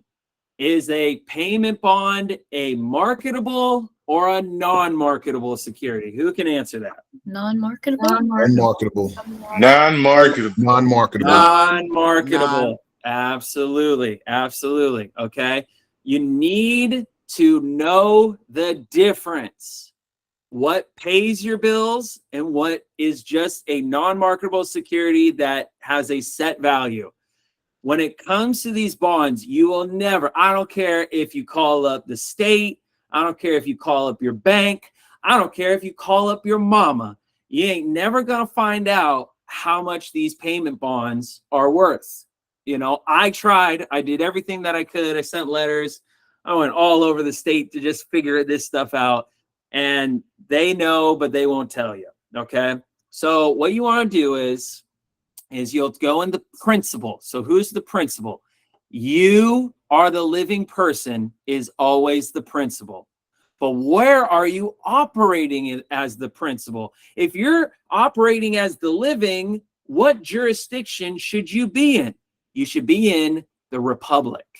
Okay? This reference is this is the principle that's referenced in your non-UCC. And now it's being referenced again. So now you put the surety, you know, and notice the surety definition is the same on your non-UCC, a UCC Social Security surety for a for-profit organization. You are putting you as the individual. You'll put the date the bond is executed. So, for example, Thomas Beaumont, the right-hand man of Patrick, or at least, you know, his supporter, he's doing a transfer by deed. This is what this document is used for. So what he did is he put the date of the bond that was executed, which was the date that he was born. You know, That's when that bond was executed, or maybe the bond when he got his SSN number. Yeah, I'll have to look into that. But anyways, so let's take an example like a utility bill, right? You wrote down the account number. Now, when is the bill? Now you got the bill. Now you got the date of when the bill was issued to you, or you could put the date of when you registered the account. That's a question I'm answering myself, because the date a bond was executed, is it the date that you started being with your utility company, or is it the date when they sent you the bill in the first place? I always put it as the date that they sent me the bill, okay? Because oftentimes, I would really have to go further back, because the question would be, when did I execute the bond to be established, would be then when I contracted with them. So if you want to, you can put the contract when it was started, because that's what happens with vehicles, right? And when I did with my mortgage, I put the original date of when I got the title, okay? When I first got the vehicle. And then I reference it there. But then new recurring bills, I would just put the latest date of the bill that was there. Either way, it'll work, because you're being specific enough and you can explain your reasoning. That's where it is, okay? Next, you'll put in the penal sum of the bond. This is to your decision, okay? So if you are saying, okay, I want to take out of the payment bond $1 million, you would write in $1 million, okay? Then you would put the contract date once again, and then the contract number. And then at the very bottom here, you're going to do the principal signature and the surety signature, which again is the debtor, and you are the living person, the principal. Okay. Now, 1416. Let's go to the 1418. The performance bond. Is the performance bond a marketable or non-marketable security? Marketable. Marketable. Marketable. There you go. Okay, so this is, what would you use a marketable security for?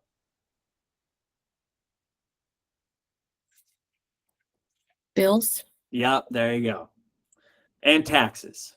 Okay, so similar, you put the date of the bond that is executed at the very top.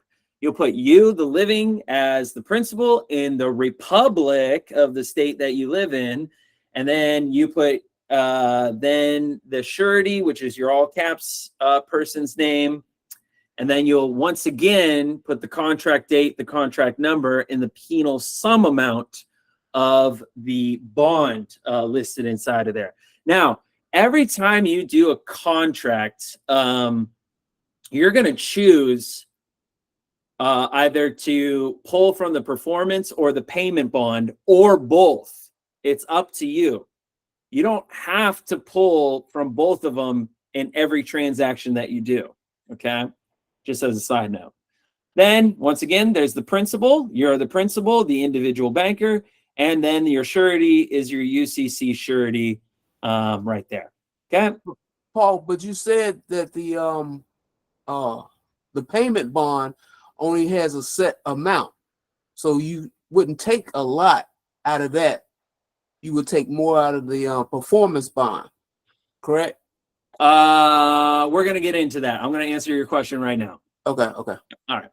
Let's go over the SF30 form, okay? So once again, very top is your contract ID code, okay? That's where you'll put the certificate of live birth, the driver's license, the mortgage title, the SSN, and so on.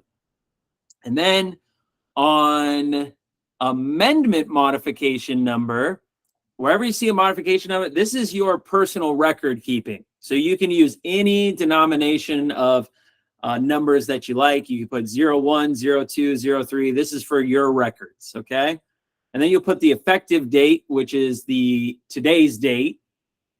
And then the requisition is non-applicable to us, because this is for corporations, We're not operating as a for-profit corporation, okay? You'll put now your individual, your living principal issued by the principal, which is you in the Republic. And once again, your UCC. Now, this is a little bit different. So he's naming now the corporation, okay? So when you go into number 8, you're going to name the entity that you are modifying the contract with, okay? You named your surety in your 1414, and then you 1416, you did your payment bond, and then 1418, you did your performance bond. But you gave those instructions on where to pull it from, but now you're going to, in your SF30, be specific about what company that you're dealing with, okay? So if you have a bank, utility company, you'll put their information here. Then you're going to do an X on the modification of contract.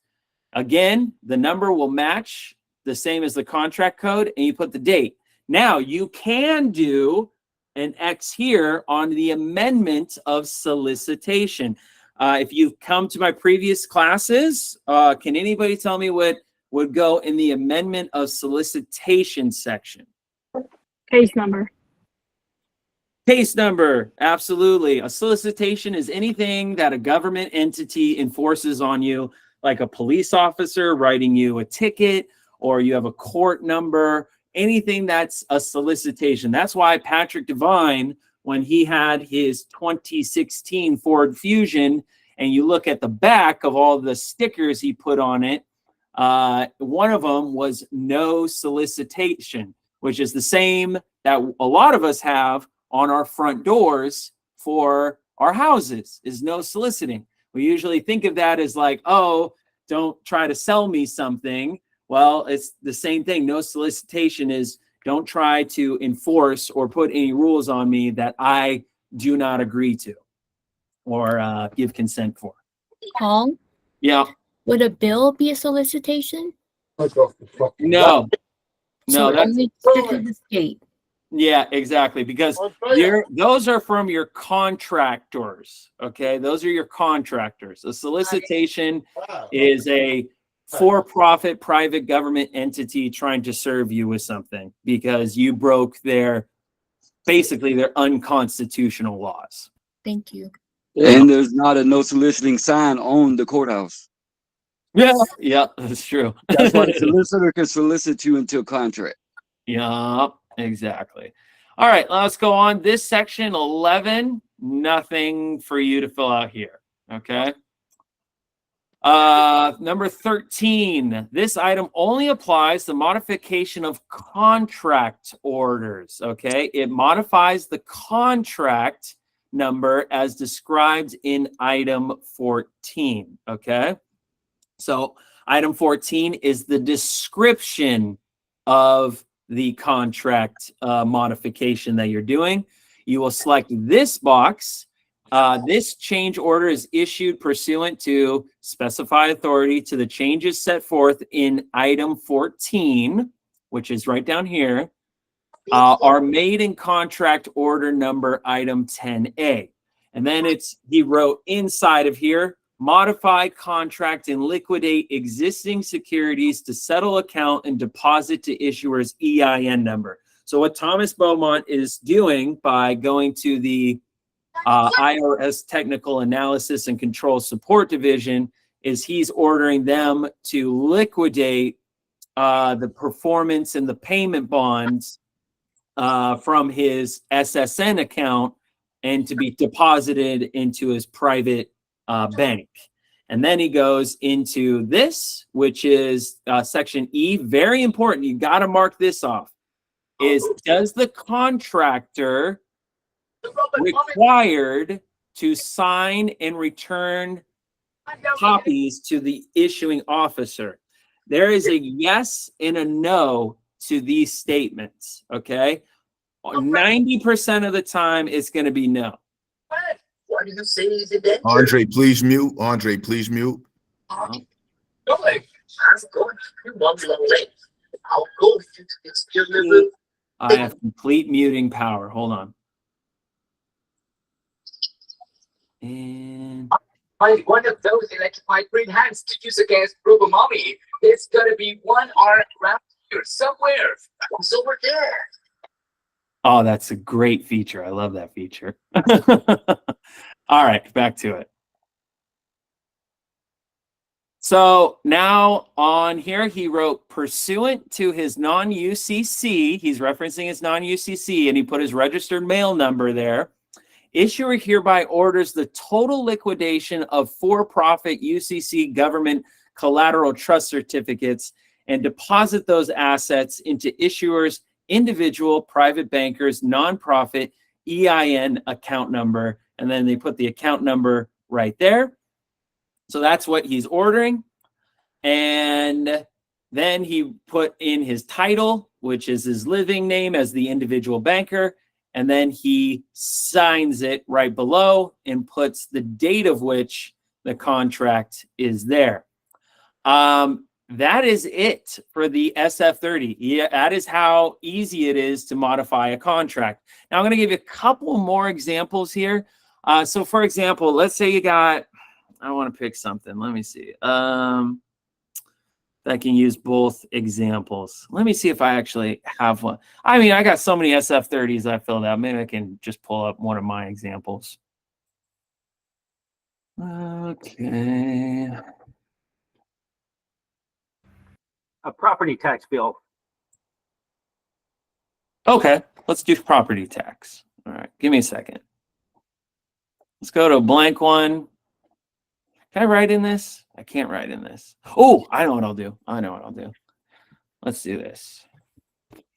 Oh, you know what? I wanted to show this anyways because all of y'all asked the same question. All right. All right. So you're in Google, okay? You go to Google and you type in GSA forms, okay? The website, gsa.gov, will pop up. You'll hit that. Then when you're on their website, you'll see the form name or number. So let's do SF30. Then you'll do a filter. Then what will pop up is the amendment of solicitation modification of contract. You'll click that one. Then you'll be led to this page, which tells you the form, the revision date, and so on. You click the title, and then you have a fillable version of this, okay? So let's say, what example did you say, sir? What example? Someone throw out an example. Property. Property tax, you said. Property tax, or just, how about the whole property? Let's do that. So let's do. How about it? Yeah, how about it, right? I want to pay my property taxes, even though I owe $300 million on it. Like, okay.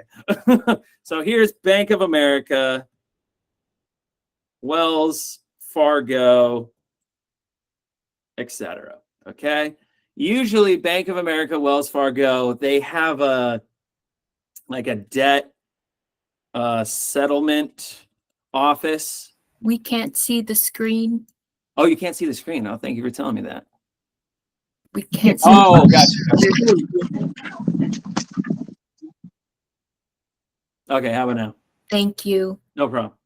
All right, so now you got here the name and address of contractors. So you got Bank of America, Wells Fargo, etc., whatever it is. And then they usually have a debt settlement office. Hey, I want to pay off my whole entire debt and blah, blah, blah. And then you'll write that here. It's usually in a different state other than your own.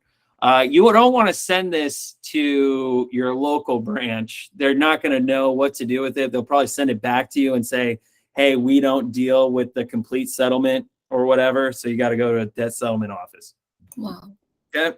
Then you'll put your account number, for your mortgage. Okay. Then you'll put the date. So let's say you bought it in 2/15/2015. Okay. Then you'll go down, hit that you want to modify. I'm like, I would say modify contract to liquidate the performance and payment bond and deposit to my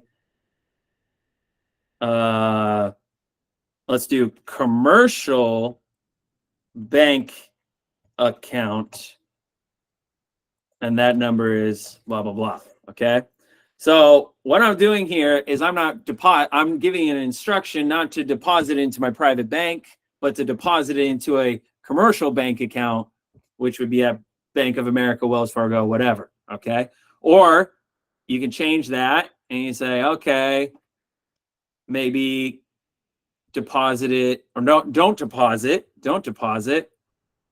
How about Send a check. send a check and send payment. Well, payment is the word. I don't know. I'm just kind of thinking stuff up. Via check. Okay. Now you go down. Redeem at par. Whatever it might be. Contractor is not blah blah blah required to do this. So I would write SF 1414, which is what? What's is the 1414? Consent of surety. Mm-hmm. Oh, excuse me. I mean 1416. What's the 1416? Payment. Good. Okay. I want to liquidate, or I order to the liquidation of the performance bond to pay for my monthly bills or mortgage.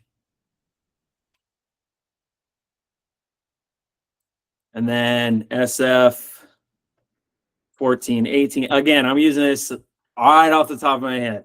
For liquidation to settle the debt remaining on my mortgage for $200K. Okay. Now, again, I'm way more detailed than this, but just give you guys kind of a light example. I want to liquidate the performance bond to pay for my monthly bills or mortgage in the amount of, let's say your mortgage is $800 a month.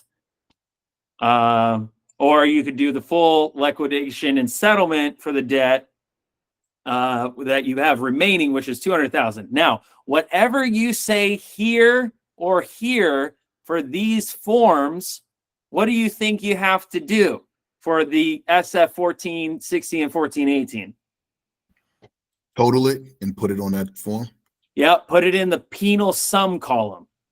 Okay, because now you're saying $800 and $200,000. You got to put in the penal sum column of the 1416 and the 1418. Then you put your name and title and your signature. You're the principal, the individual banker, and then you go ahead and date it from there. But that's pretty much it. That's how simple this form is. You can write whatever or however you want, and you can choose both of them, or you can just choose to have one of them. You can just say, "Nah, I just want to settle the debt. Here's $200,000," and that's it. Okay, so now you know where to go to get the forms. I discussed each form, I believe. I think I covered them all. And so now... So, Paul, you don't have to have the EINs, all that set up yet, right? For these? Oh, you got... What? How you going to be the secured party if you don't got the EINs? Oh, so you do have to have it set up before you do this? Absolutely. Well, otherwise, who you gonna say? Like Peter Rabbit gonna pay for all of it? You got to have the secured party. That's what really gets all control over everything, to give the instructions for these performance and payment bonds. And even the surety, the consent of surety example, lists the principal and the corporate, which is your individual banker's EIN, over the surety SSN number. But you don't have to go through the whole SBC process necessarily, right? I mean, just the EIN part of it, or that's where I'm kind of confused on. Everything that I said at the beginning of the class and until now is what you need to do. So Paul, And actually, we still need to do the 3 EINs, which I'm about to go over right now. so clarification there, Paul. We have to have the foundational non-UCC, the 3 EINs, but we don't need the actual secure party creditor UCC 1 lien. Do we have Oh, I to see do what you that? guys, so you guys are talking about the Treasury Department. Yes, Okay, no, that's a separate thing. got it. You deal with the Treasury Department by sending them notice, because all you're doing is this, you're doing a micro version of the macro process, okay? The macro process is to get all of your assets transferred back into the de jure Treasury so that you can have access for settlement and stuff. That's where 99% of all of your transactions going forward for the rest of your life will go through, because now you fall under HJR 192 and all the other ones. But this is the micro version. You're becoming a secured party under the non-UCC laws so that you can make actionable claims right now. And then once we got our estate EIN for someone that doesn't have their SPC, they could use that to file their UCC 1, their estate EIN. Yeah. Oh, awesome. Yeah, because when you do the SPC process, you're going to use these same 3 EIN numbers. Thank you. Yeah, absolutely. And yeah, okay. Sorry about that, Brian. I just didn't understand totally clearly. My mistake about that. No, that's cool. I'm still learning all this. And, yeah, no worries, no worries. I got you. I was right there too. All right, now let's go over the final thing. How are we doing on time? 5:13. Oh my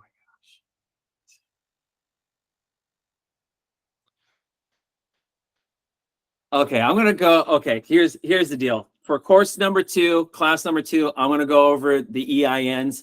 I still have to go over the bills of credit. That's a super important document I have to address.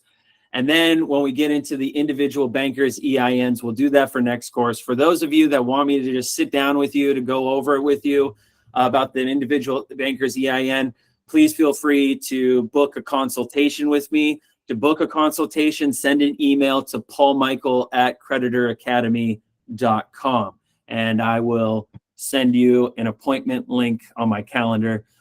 Due to time and the questions that are going to be asked today, I do not have time to go over each of the 3 EINs, but by next week, Tuesday, for our second class, we will. But what I do want to present is this. There we go. Is the bills of credit, okay? Bills of credit. Can you see my screen? Yeah. Okay. So bills of credit in the UCC contract law of shadow money, okay? Super important document. When I found this treasure inside of Patrick Devine's work, I was like, man, you really did all the work for us. Like, we just have to just copy your templates.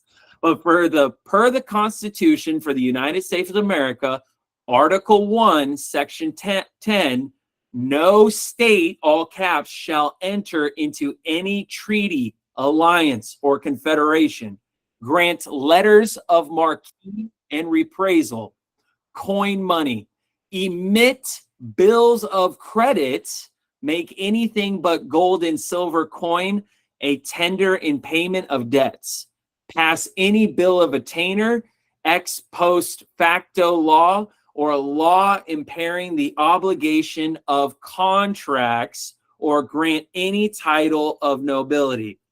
If they do not, they are a foreign state of constitutional insurrection. Once again, guys, this is your total control. This Article 1, Section 10. Here's the kicker by Patrick Devine. The United States, the state of, and licensed banks are foreign states, and they do not fall under the above restriction. Therefore, every bill is commercial money, and it is a state, all caps, or bank, all caps, bill of credit, which is either a traffic ticket, a tax bill, a court charge, etc., which they issue as a draw upon the credit they hold under their commercial construction contracts, which is the driver's license, which is the mortgage, which is the certificate of title to a vehicle or a house or a property, or your marriage or your birth certificate or your social security number, etc., through the performance bond and or the payment bond. Okay, so really quick recap. The bill of credit is the bill. Think of bill, any bill that you get, which is this. And the bills are backed by the construction contracts, the bonded construction contracts, which are under your driver's license, your mortgage, your certificate of title, and all that. So that's why when I go in and I'm doing these SF forms, I'm trying to find out what the construction contract number is that is being pulled up against. And then the bill of credit for the type of ticket or bill that's I have to offset.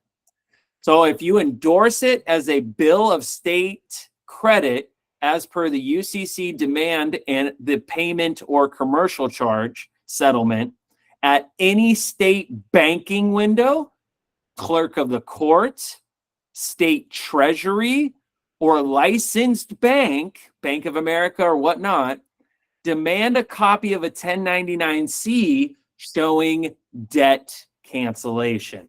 Okay, so let's do a quick example. You guys have a court transact or a court case. Okay, who are you going to take your bill of state credit to do the settlement? Where would you take that to? Clerk of the court. Great. Okay, now you want to do an offset of your mortgage or your car. Who do you take the bill of credit to? Secretary of State. Great. You could do the Treasury. You can do the Treasury. I will say that, but you would want to go to your licensed bank first, whoever you have the contract with. Always, every single time, y'all, when I take questions from y'all, I look past what your story or your background is. Not to say that it's not an important piece of information for how you got into that situation, but this is how I'm trying to guide you or give suggestion on how to look at your situation. I'm trying to look for what is the bill of credit. Is it a traffic ticket you're telling about? Is it a tax bill, a court case, whatever? And then I'm trying to figure out who you have a contract with that this bill is under, whether it's your driver's license, mortgage, certificate of title. And I'm trying to figure out what agency I need to send you to in order for you to get settlement. Everything right here on how I deduce everything is just in this little box. And that's how I want you to look at it as well. Identify the bill, figure out who you had a contract with, and go ahead and do settlement with the correct agency. Hey, Paul, real quick. It says endorse it as a bill of state credit. Am I putting the name of the state or just leave it the way it is? I'm going to show you exactly how it's supposed to look here in a moment. Thank you. Cool. All right, let's go over the definitions of bill of credit. It's a paper issued by a state, all caps, intended to circulate as money or to answer the ordinary purposes of money, bill of credit. Your certificate of live birth is a bill of credit, okay? It's your land claim to America. That's why you never want to destroy any of those documents because they're worth money. Your driver's license is worth money. It's got credit on it. You can surrender it. You cannot use it, but there's still funds on it. That's why you need to liquidate it. Okay, bill of credit.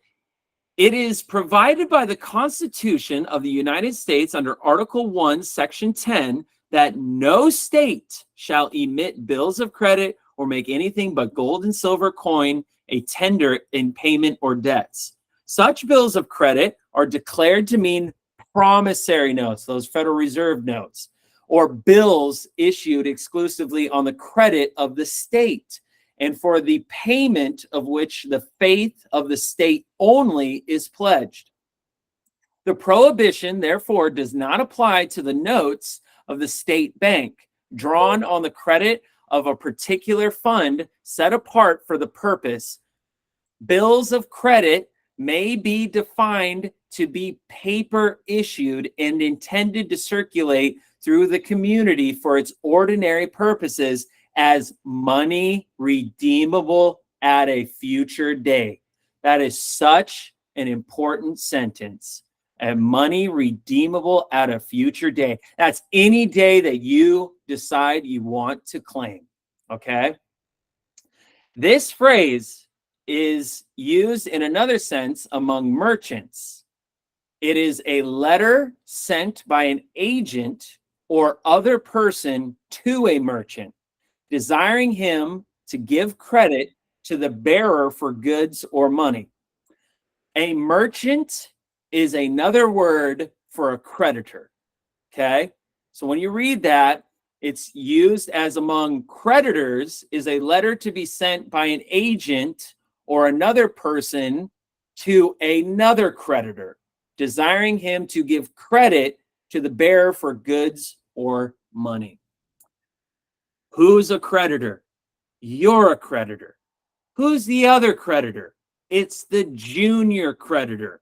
Okay, you can issue the credit over to whom you need settlement for through your unlimited credit to the other merchant. Bill of credit. In the constitutional law, a bill or promissory note is issued by the government of a state or nation upon its faith and credit designed to circulate in the community as money and redeemable at a future date. He's really trying to home it in.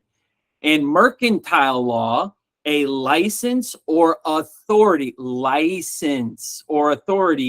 given in writing from one person to another for common among merchants, bankers, and those who travel, empowering a person to receive or take up money of their correspondence abroad.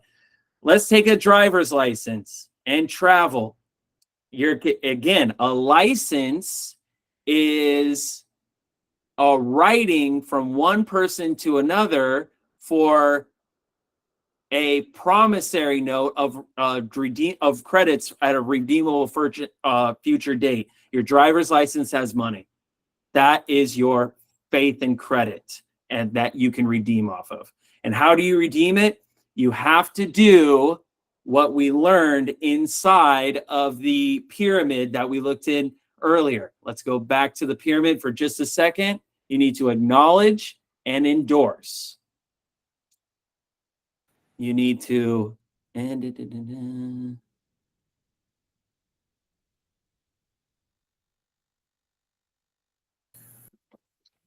with this part, on that pyramid. The side three, the UCC credit money in the form of bills of credit as the shadow surety bill to release the credits when you as the owner acknowledge, endorse, and return them to the contractor. They now owe the IRS a 1099-C showing the debt is canceled. This is the third side of the pyramid. So now when you go back and we do the, gosh, where was I? Was I in this one? No. Where was I? Someone tell me where I Bill was. of credit. Yep. Now I just need to find it. If you would look at the word here we go. it says There we go. I/OU. Got it. So now here it is. Here's your acknowledgement and your endorsement, your third part of the pyramid. This bill is acknowledged as a foreign commercial bill of credit for the contractor's credit monetary obligation from your UCC contract trust for the assigned value of X amount of dollars. We use the example of a mortgage. 200 grand. You put 200 grand right there. And per the UCC laws, it is endorsed in return for set-off and or payment settlement against the noted foreign commercial construction contract number. What's the foreign commercial construction contract number for your mortgage? Loan number, account Yep, numbers. exactly. Loan or account number. From the required contractor surety performance bond and or payment labor bond, or both. Together, they are listed and traded as a fidelity bond. The IRS requires a 1099-C to be filed by the UCC contractor to show the commercial UCC national debt has been canceled. That's an important sentence. The national debt. When this is canceled and set off, you're setting off the performance in the payment bond. And as we discussed at the beginning, this is what causes the inflation of the national debt. So by having the payment or the liquidation of these bonds, you're lowering the national debt. And then if you're lowering the national debt, you need a 1099-C to show that it's been canceled. So it's been deducted. If they don't, that means that they're doing IRS, they're fleeing the IRS and not putting down on their taxes that they canceled that debt. And that's why you need a copy B of the 1099-C, which is for the borrower. And then they send the copy A to the IRS, and then they keep the copy C for themselves. After 3 days, this action comes under Title 15 USC Section 1 as a charge to the IRS and CID because they didn't report it on their taxes. And you also need to report it as well. So you need it too. Paul? Signed by the UCC owner, signed and sealed. Put your name at the bottom and put your thumbprint. This will go on a 45-degree angle on the back of your bills. Paul? Yep. Let's say we do set off a mortgage using this endorsement and all the documents that go with it. How do we offset the tax bill? Because it would be considered income. Okay, so now you got taxes to pay, right? Right. Okay, who can answer what you pay your taxes and your bills with? SF 14, SF 16, Credits? SF, same thing. Well, yeah, credit. That's it. But That's we it. would wait for a bill? Is that what we would do? Any You don't if you're not a taxes US citizen. you have to pay. Right. I'm not a citizen. That's right. Yeah, that's it. That's If you're it. not domiciled in what the District of Columbia, you don't pay. Yep. I'm a national. That's my answer. That's it. So yeah, so that's how that goes. Okay. That was a lot of information. I appreciate y'all doing that. I will now do this. Take questions. I see some hands already up. Any questions on the first, and that we're going to start with that first. Any questions on any of the material that we went through today? Let's start there. And what if you're not a national? No, What if you're let's not start a with SC. I'm going by hands raised. Let's go to SC. I think that's probably me. Wow. That is. Hey, thank you so much. I've listened to all your other videos and was so bummed when a couple of them got pulled down on YouTube. So thank you for everything. Okay.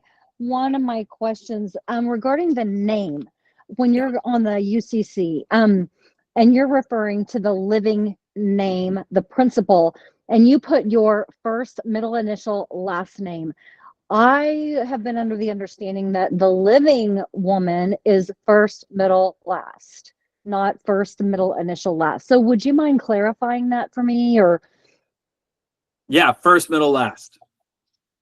it is first. Okay then, because I'm looking at the documents, and on a couple of them under principal, it's got like I'm looking at individual. Okay, like on SF form 1414, for instance, I'm looking at your template, and it says name of principal, and it's your first, middle initial, last. Okay, so wouldn't that be your wouldn't that be first, middle, last? Anytime you're doing a living name, it's not so much I mean, it is definitely how you write it, but it's the upper and lower case that makes the difference. Okay. Okay. Yeah. Well, thank you. If that's an easier way to kind of think about it. And you can do Mr. or Mrs.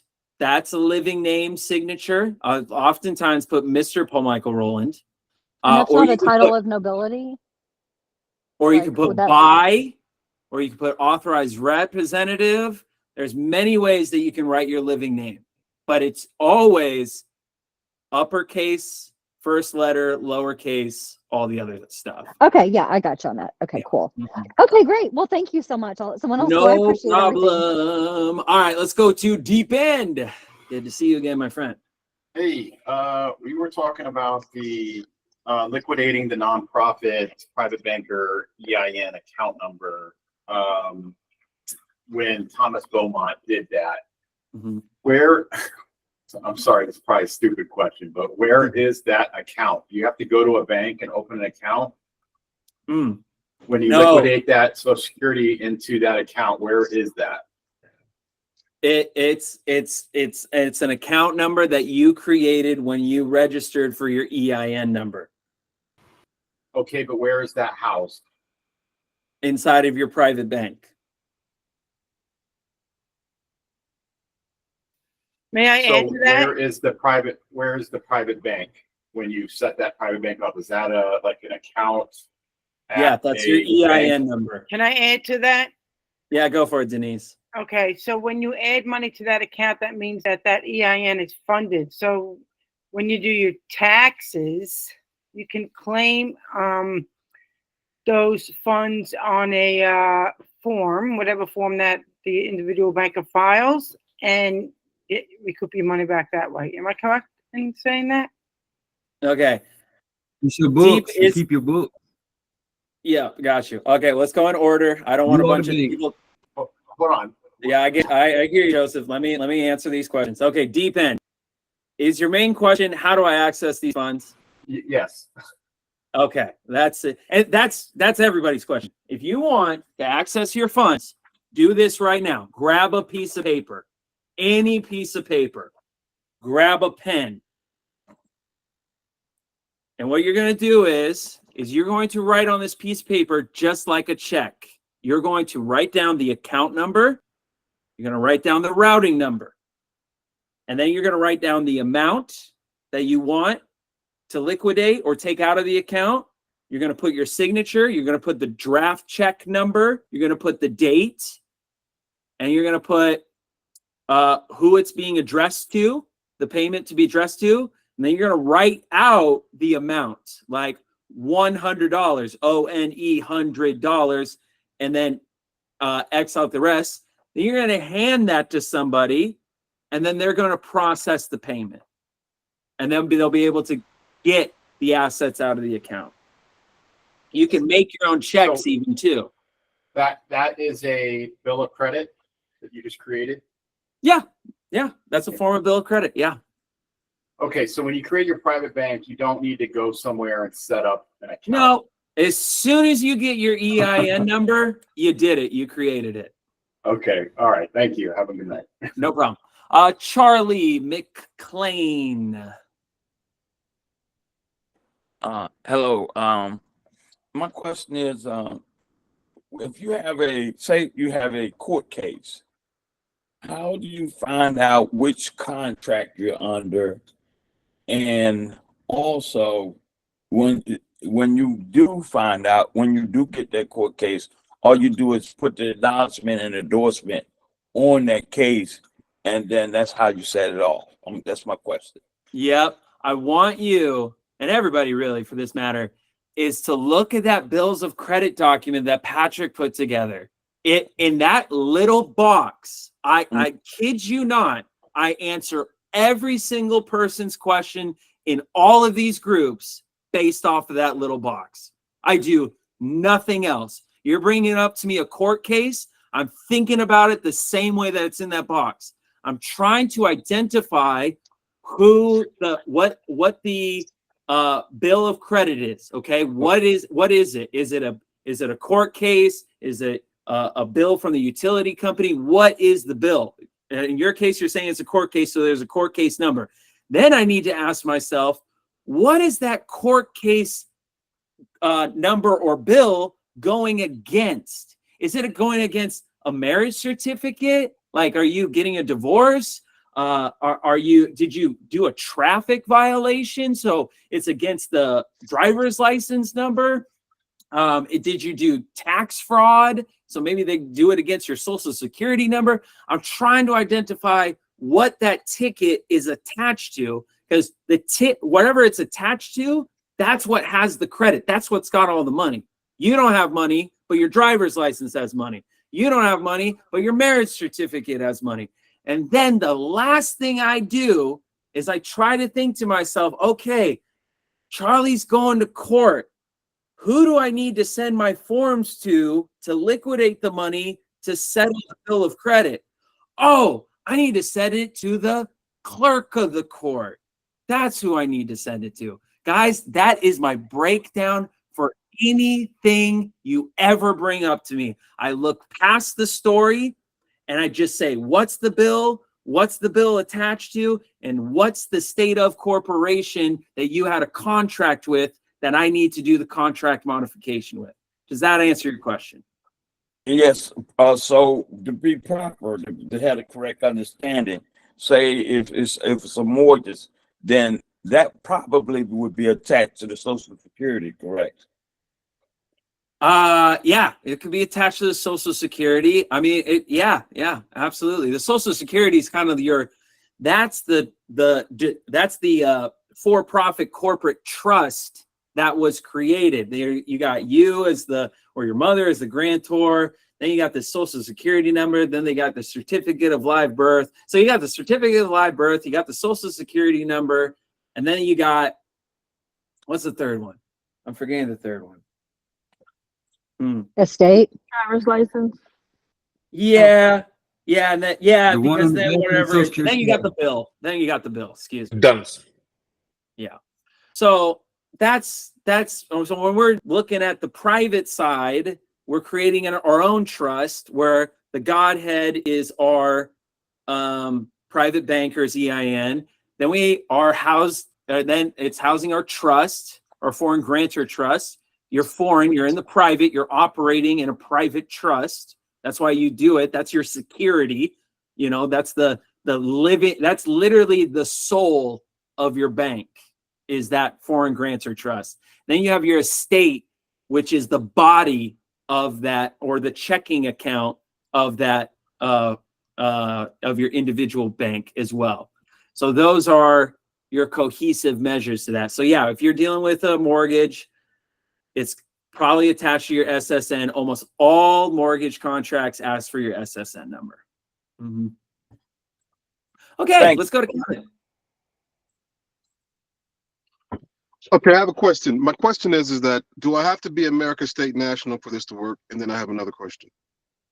How do you become an American state national? Declaring it 1776 statement and 2 witness statements. Who do you send that to?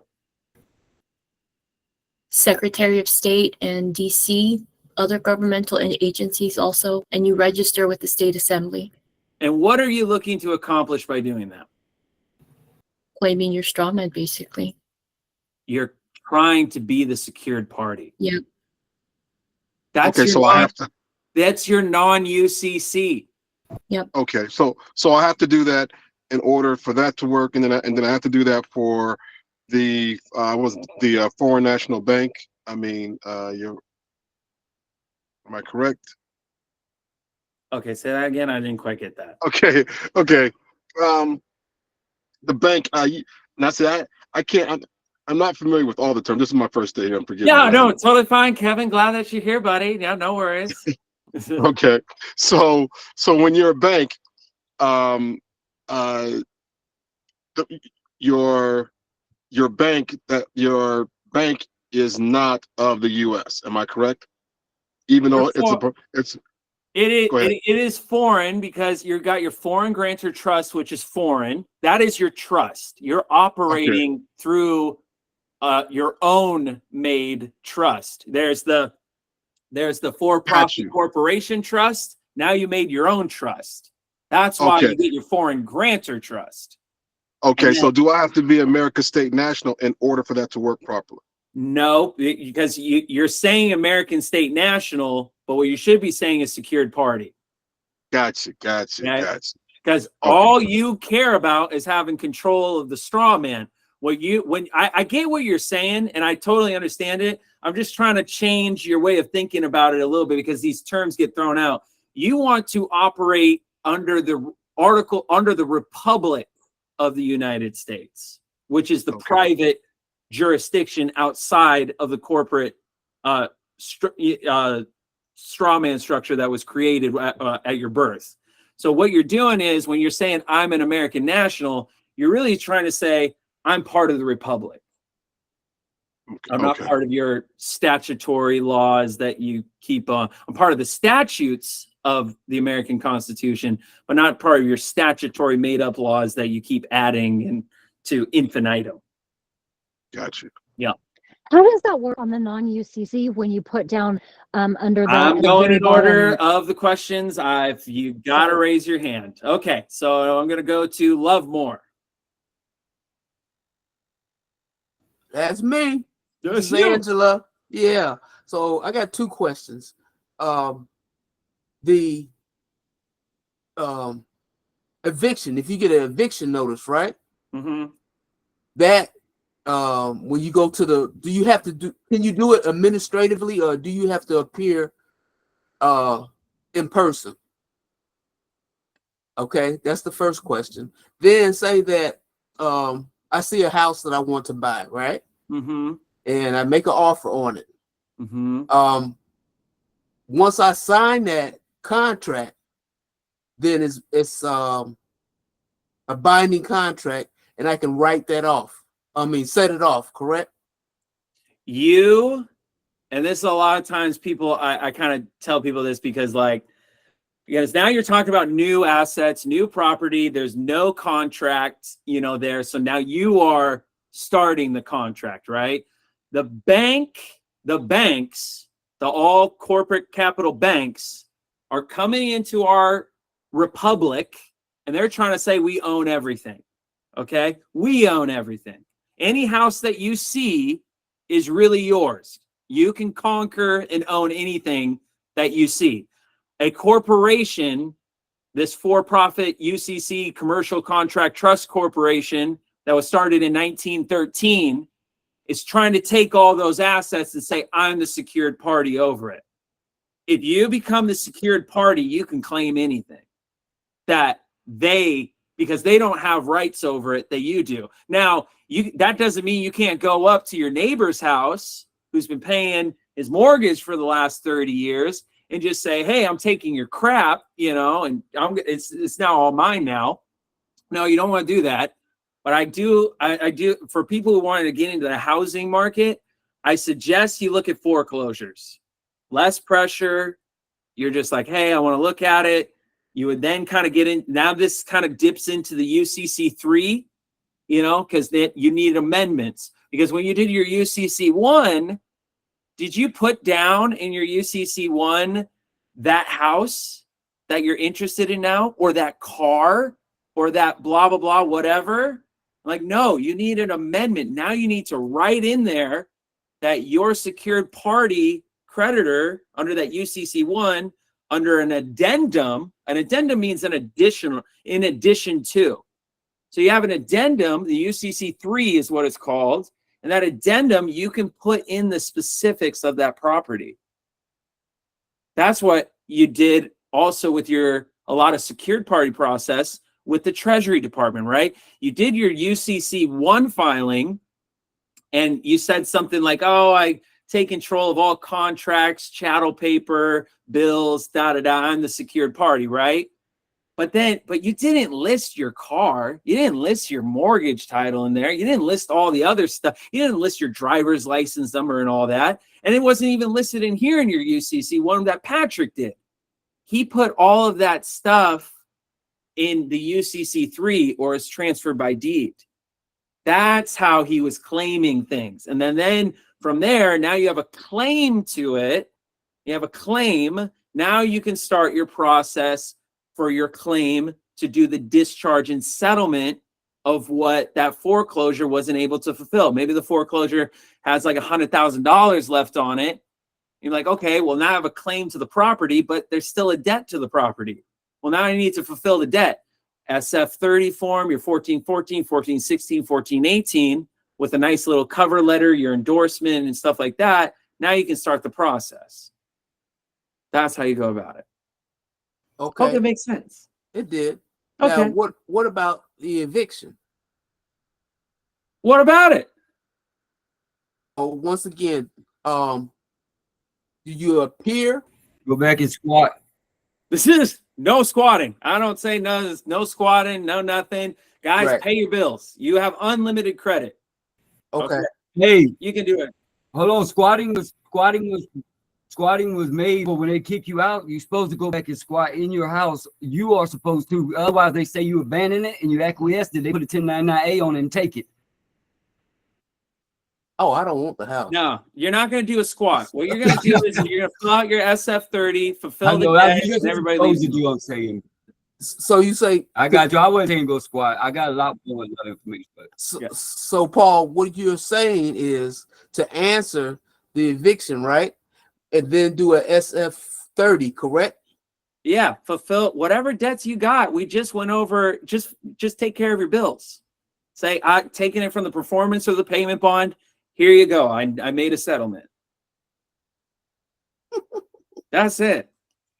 Cool. Thank you. Yeah. All right, Rosalind.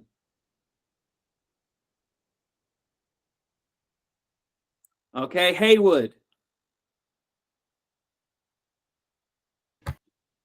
Hey, Yes. yeah, it just came out. Yes, It was, yes, I couldn't get it off of mute. Yeah, I couldn't get it off of mute, but I wanted to know if I want to get credits back from paying off, because I paid off a lot of credit card debt over the past few years, and I want to get my monies back or credits back. How can I go about doing that?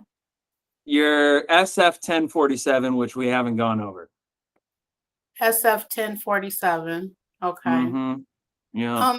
Every Also, receipt, everything with your name on it, you can get it back. That's how Patrick Devine, he paid 25 grand for his Ford Fusion. He did a 1047, got it all back. okay. Okay. So Wait a it's minute, best what to was the have question? them send statements. No, you got to keep the receipts. Mm-hmm. Okay. That's it.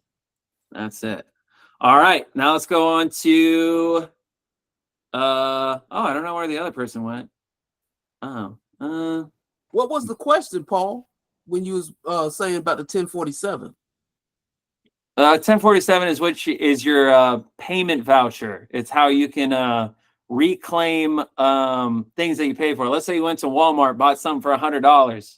Now you want, because guys, when you spend money out of your own back pocket and you give it to Walmart or whatever, you can use your credits to reimburse you, as long as you can provide a receipt. And so what you do with a 1047 voucher, a payment voucher, is you put in what, again, like that box, you identify what the ticket was, what the SF30, all that, and you just get your funds back by your disbursement officer. Your disbursement officer is the driver's license, is the certificate of live birth, is the SSN, whatever it might be. And then that disbursement officer credits is what's going to reimburse you.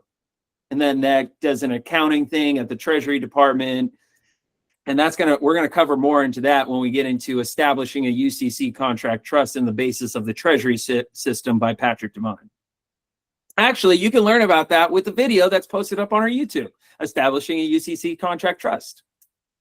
Yep. What video number is that, Paul? It's the one that's I think it's video number 3, establishing a UCC contract trust on YouTube. Got it. Thank you. Yep, no problem. Let's go to In the Know. In the Know. Hey, thank you. Can you hear me?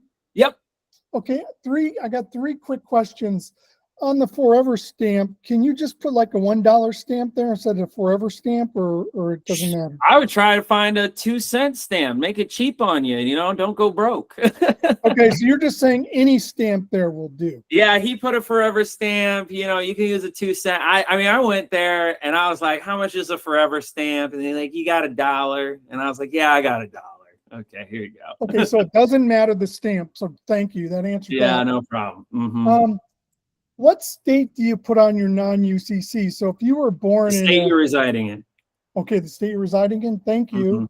Yeah, that's where you're gonna, because that's where all your contracts are, right? Is your house, your car, you bought everything in that state pretty much. That's true. That's true. Yeah. How about, can I have more than one individual bank or EIN? Why? That's why I'm asking. I don't know why, but I'm just saying, what happens if when I set it up, I didn't use the first, middle, initial, last? I use my full name with the middle, no middle initial, but the full That's name. fine. You can name your private bank whatever you want. You can call it Looney Tunes for all that matters. Well, I know I'm talking about the living person name. You didn't put you as the. Well, I did, but I put it in my upper lowercase full name, not a middle. Yeah, that's initial. totally fine. When it's printed off from the IRS, it's going to be in all caps anyways. Okay. Thank you. Those are my questions. I appreciate No it. problem. And Lee. Hey, Paul, I was the one that Oh, got Haywood. Yes. Yes. I Okay, remember. Okay. So, Gotcha. so Go my for it. question is pretty much similar to his. When I did my my SS4 for the banker, I believe that I put my private bank in the first category where my legal name of entity should have been, and vice versa. Now, do I need to go back and amend that, or do I just need to file for a new one? Or so you put what'd you put where? So I put my name, Haywood White, as the individual banker, as the trade. So it adds something like a legal name of business, right? Right. Right. And I put I believe, now I can't quite remember, but I just wanted, because I also once I did it online, I did go ahead, because I thought that I misplaced it. I did go ahead and fax it over as well. And I was going to call them to see if there was a need for an amendment. But I just wanted to ask, if I did do that, do I need to change it? If I put my name as the individual banker as the trade name of the business and put the Haywood White Private Bank, ENT, as the legal name of the You got to entity. put the legal name as your living name, individual banker, CFO, and then the trade name, your first, last name, private bank. Got you. Yeah. Got you. Yeah, you'll have That's to all I double need. check. Mhm. Okay. Thank you. Okay, let's go to Yin Lee. Hi, how are you? Doing so my good. question- Great to hear from you again. Yes, I have talked to Kevin. My question is, if my son is going to be 21, can he get a individual banker EIN after 21? Well, the age of majority is at the age of 25. I mean, see the same thing. I had this question asked. You as the American part of the Republic, you have the ability to contract unlimited. So you can contract as much as you want. So if your son is 21 and he wants to make a contract modification, he's more than willing to do so. But make sure he reads title, what is it, 15 USC? No, title 40, 41? Title 41 USC. Anyways, it's the Shipping Act. And that's what the age of majority is under.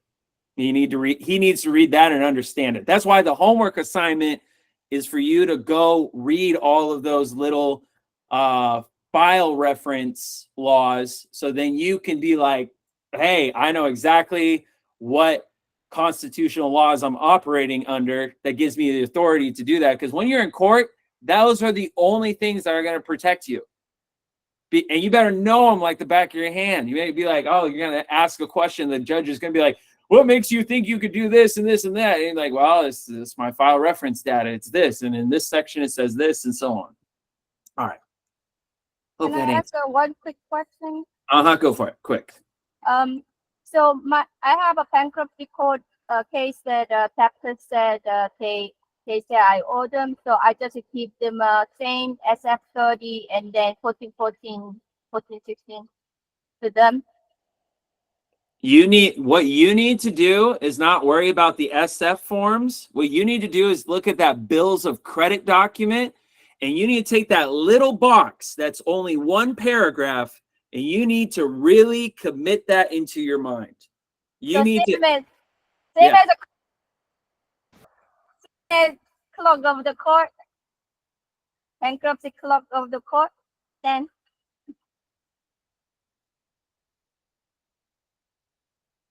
Okay, I think we lost. Okay, I don't know what happened. All right, let's go to Todd.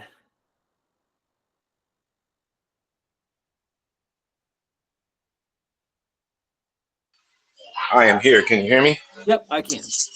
All right. This is a strictly question for the bond, just so I have a proper understanding here. The bond that we're talking about, would it be considered the same thing as a registered bond? It's a marketable and non-marketable security.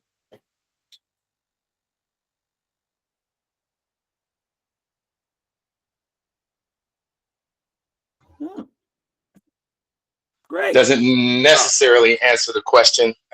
That's a little bit confusing. Help me out here. If I wanted to find out about a registered bond or what the definition of what the registered bond is with a little bit more understanding, because when you Google it, it's vague. What would you say about that? Let's Google it.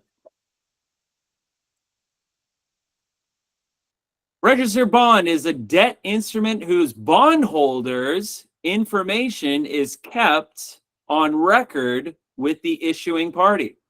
So who's the bondholder? The bank. And who's the issuing party? Depends on what bond it is. Your surety. Got it. Yeah. There you go. That's the whole mystery behind the registered bond. Okay, let's go to Basir. How you doing, Paul? And thank you so Hey, much. doing well, my friend.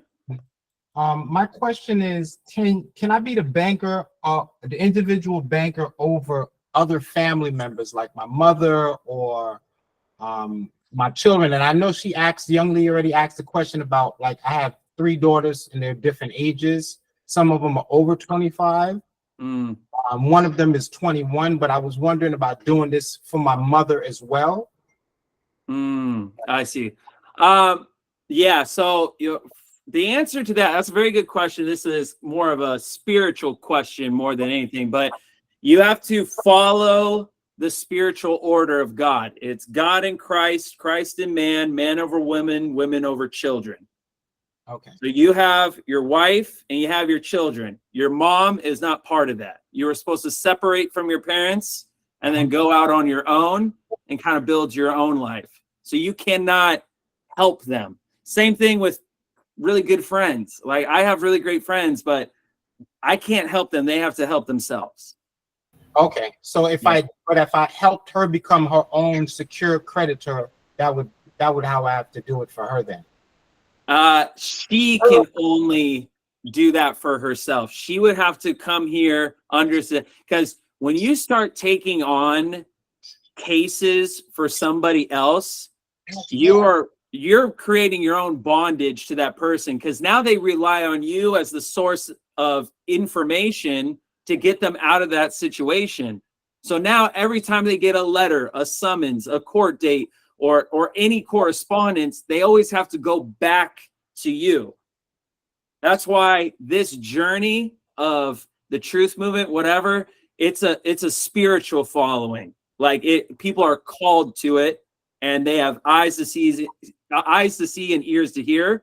So what I would do is I would present to your mother, hey, here's an ability for you to gain control over your life. Is your mom with your dad? Are they married still, or are they living? No, they both living on. One of them is outside the country. One of them is inside the country. My mother's inside the country, and she's still living and everything. Yeah. Okay. Yeah. She's gotta go her own path. Okay. All right. Yeah, Thank you so much, Paul. I no appreciate problem. Let's go to Patrick. Patrick Smith. Hey, how's it going? Oh, it's doing good, man. Great to hear from you. Yeah, you as well. Yep. Okay, so question about the 1099-Cs, when we request those, is that kind of our balance for our bank if we keep track of what's been? Very good. Yes. Yes, it would be. That would be your proof that the debt was settled, and that, well, that's the settlement of debt. First of all, that's a cancellation of debt, right? But if you get the cancellation of debt and everything else follows, then you'll have a deposit in your bank. Okay. Mm-hmm. And so once it's in there, is that where the funds for like the SF 1047, if we want to pay back what we've already paid or things like that? Yeah. Right. Yeah. Okay.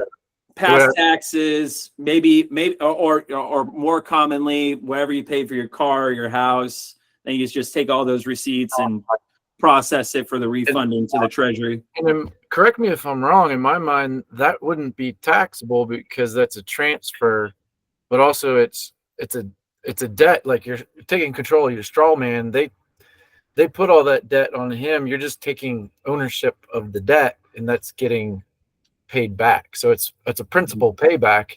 It's not income, right? So it Yeah, it's not. I see what you're saying. Yeah, and again, when we operate in trust or all these trusts, like a foreign grantor trust and all that, it's for the ability to do commerce, to do business. So that's where kind of the taxing comes into it. There's another guru who's really popular, and he's all about the business trust. I've gone through all of his classes with the business trust. I really committed to it. I understand the commercial side of it, and that's why the suggestion is to create a corporation, where now you got the Patrick side of this, where he's doing a nonprofit banking organization. But they can both operate in commerce, and anything that you operate in commerce or going to make a profit off of is taxable. But what does that matter when you can just do an SF30, right? Yeah. Yeah, exactly. The IRS hit me up and say, "Hey, you did this, you did that." I'm like, "All right, cool. Send me whatever. I got you." Yeah. And just one comment. I had a friend tell me that there's a way you can more easily find the balance on your bonds is by going through a Bloomberg certified auditor. Okay. I'll put that suggestion about to you. I'll take that suggestion. You show it to me. Cool. Sounds good. Yep. If you find it or wherever this person or whatnot, and you could show it to me, man, I'll present that in class, right? Because I want to know what the bonds are. Yeah. Exactly. Then, I mean, how would you feel if you got a snapshot of the bond, right? You type in your account number, whatever you got, and then all of a sudden it pops up. If you can present that to me, I'll present it for everybody to see, because we all want to see that. Exactly. Yeah, cool. those numbers, just so people know, there are some auditors, and those numbers are absolutely will blow your mind away how much a car note bond is worth. Absolutely. Super a lot. Normally it's $350 million. Yeah, whatever it might be. Can I comment on that? Because can I comment on that? Because I have the I got other people I got to get to, and I'm going in order, and I'm trying to respect everybody's time with the further questions. Yeah, well, I was going to comment on that bond, what he was talking about when you request for for what he was just talking about. What he was just talking about, the Hey, CUSIS Charlie, number. put that into the chat. Whatever you got, formulate your thoughts, put it into the Okay. chat, and then people will respond, and I'll look at it as well. Okay, good. Okay, let's go to Susan. Good evening. Good evening, Susan. Great to speak with you. Hey, super duper quick questions too. In the non-UCC filing, the registered mail, does any other instrument or any other document need to go in that envelope besides the form that the UCC? In other words, do the EINs need to go in there for the individual banker, estate, and whatever? No, because on your you will send your non-UCC, which actually shows your individual banker's EIN, and then so now you got your secured party there. You got your EIN referenced on the non-UCC. Then you got your surety form, which is the SF-14, which then shows the consent of the surety. So now you're pointing out the SSN, your private bank, and you as the principal individual banker on that. So you have more than enough inference on, who has the authority over that account. Okay, so just that form. And then to clarify, based on somebody else's question on there, when you're talking about putting the place where you reside, you're talking about in the address part at the top where it says the city, the state, and the state republic.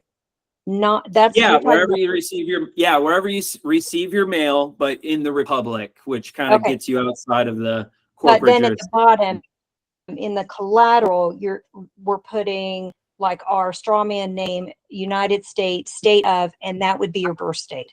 That's correct. Yes. Okay, that's all I got. The state by which you are doing that, you have your contract that you'll be doing your contracts with, because wherever your majority of your contracts are, that's where you're going to be doing business. Like, for example, I had someone say, well, I was born in California, but now I live in Texas. Does my SSN number? And I was like, no, because your SSN number doesn't have an address. It's just attached to you. That's why debt follows you all around the world, no matter where you go and where you live. So it's wherever your principal location is, where you are residing and where the jurisdiction that you're under. You're under the jurisdiction. I'm under the jurisdiction of the Washington Republic because I live here. Okay, I guess the thing I'm confused about is in the bottom in the collateral. I thought it was supposed to be the birth state because it's attached to the social security number. But what I'm hearing you say, I've lived most of my life in Ohio, but now I'm in Tennessee. But most of my licenses and stuff previous were Ohio. So I guess I'm trying to figure out what state I should be putting in the collateral part for the United States state of. Well, let's read the sentence. Okay. This U.S. registered mail, Bailey, Baylor, non-UCC bonded security claim and lien stands over all caps, Thomas W. Wilson Beaumont, United States, state of Texas, banked or bonded labor credits. By law, the Bailey, as a private not-for-profit entity, may not own bonds. All collateral trust securities per the Miller Act must have a payment and performance bond to comply with the law. These bonds are to be brokered with proceeds transferred to the Bailey. Okay. Public American citizen Bailey.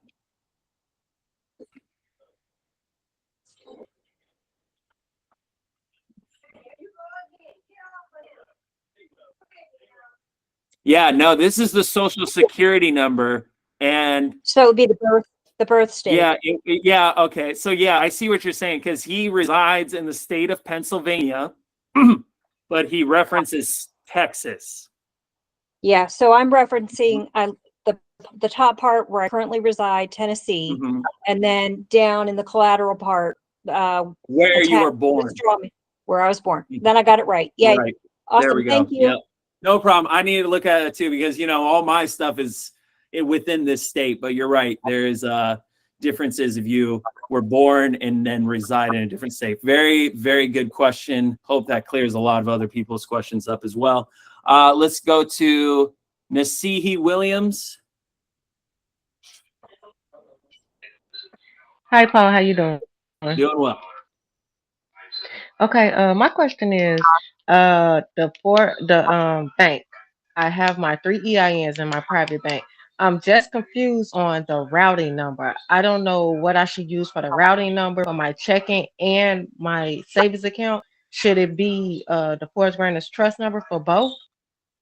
Foreign grantor trust is savings, estate is checking.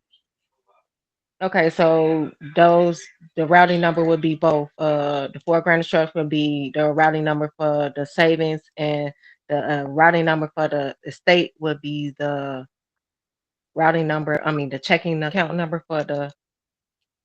Okay, and one more You question. got it. I heard you say Mhm. with the foreclosures, how can I acquire a house through my private bank with a foreclosure? Read that box. All of your questions will be answered if you go to the bills of credit little document and you just read inside that box and you just follow.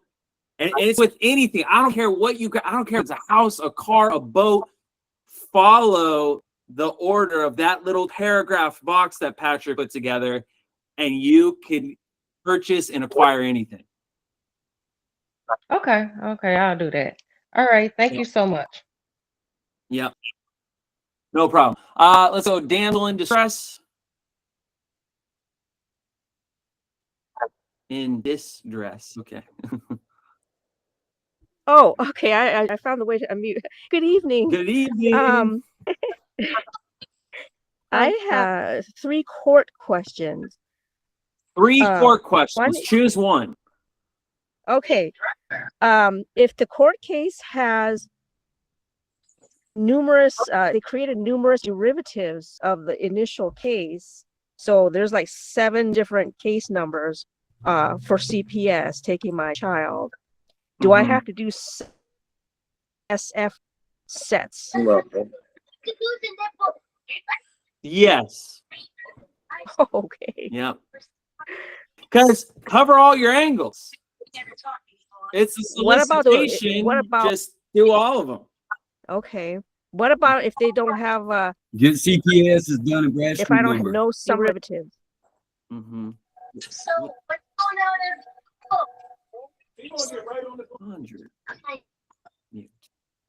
I love that power. Okay, what was that again? Damsel in distress. What was that last comment? If there's other derivatives numbers that I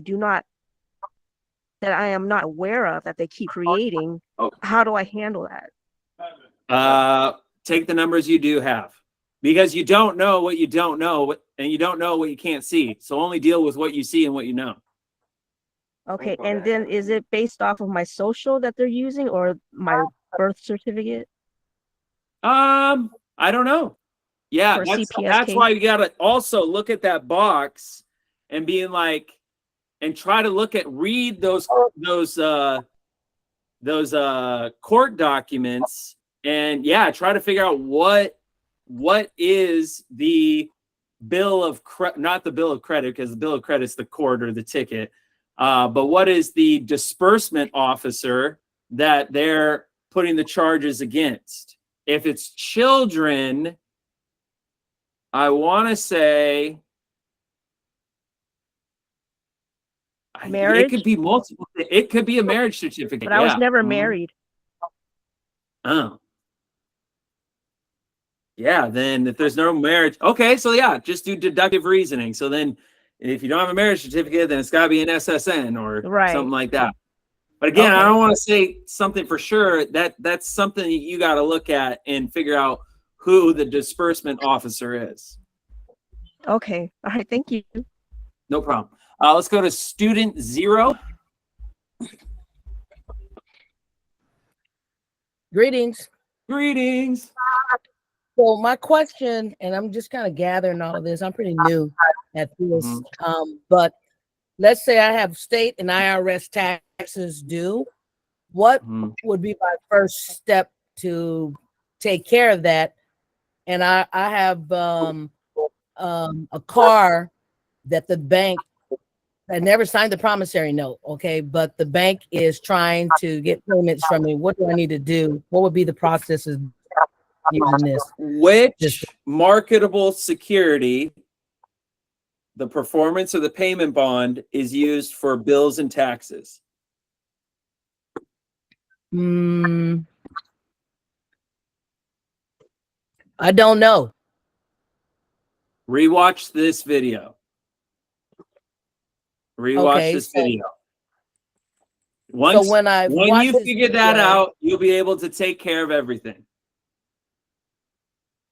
But will I have to have anything set up?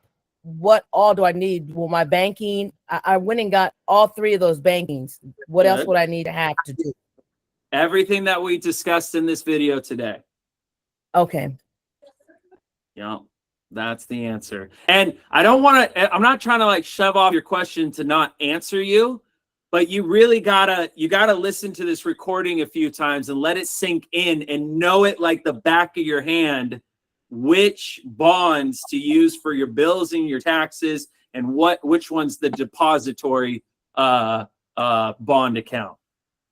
And it's got to flow off your tongue in all your transactions, because you have to defend this, because you will get pushback. Okay. Thank you. No problem. Hustling Grandma. Oh, super glad I got to finally get to you. How's it going? Lord, yeah, I'm good. I'm good. You see, I changed the picture. Looking good. You hustling it up. Yes, sir. Yes, sir. Look here. Yeah. One of the questions was already answered. I guess it was Patrick that asked about the forever stamp. So I'm trying to get my stuff together, and I had a question about that. You answered that, but did you hit on Form 56 yet? Oh no, I didn't hit on the Form 56s. I'm going to include that in class 2 or 3 for the Form 56s. Very straightforward though. Well, because I'm not in foreclosure or anything like that, but I did see that Form 56 through Patrick and how to get everything switched over, so the IRS will know that you're in control now and things like that. So I want to make sure I didn't miss that, because I'm like, wait a minute. And then I'm about to go crazy because they took your videos down. I'm trying to download them, and I know. Me too. and then I missed your last live. I was so bad about that, and I almost missed this one because I could never get in. So gosh, you. Your email is flooded because I sent you all kind of messages, panicking. All good. No need to panic. You have all the power available to you that you would need. And is anyone in the group going to be helping with that that ID thing? I'm struggling with that. Struggling trying to get that together. I know you said you guys going to try to get a little group together, help with that. Yeah, I didn't want to say anything until I knew that, because I don't want to make a recommendation, because basically I have a vendor and I just onboarded them to Creditor Academy. And so I always check people's processes, how are they going to take the order? How are they going to process the order? What's the turnaround time and all that? So I want to make sure that I go over my vendor, how we do that before I start saying, hey, go full speed. I'm going to announce this live. But by next week, Tuesday, when we have our next class, everything should be in order. And then I'll tell you what email address to send an inquiry to get your orders fulfilled. Okay. Yeah, I'm gonna keep working on it though. It's just pretty tedious trying to get it all together. I know. I didn't even do mine. I said, hey, you're all professionals. You do it. Like I have no ability to do that. And you said you're gonna touch on the 56 next week, then? Yeah. I'll touch up on the 56 next. I haven't decided what order I'm gonna put it in, but I'll get to it. Okay. Thank you. Okay. I'm going to be on here for 10 more minutes. I'm still going to go in order. Please put your questions in the comments, but let's go to Denise now. Hi. Hey. Okay. I did my Banker's EIN online on my own, and I got a 99 number. That's the same number as an estate. I'm wondering if I did it correct. Yeah, I mean, there's a lot of people that apply for these, so they got to have a numerical system that accommodates. Okay. Question number 2.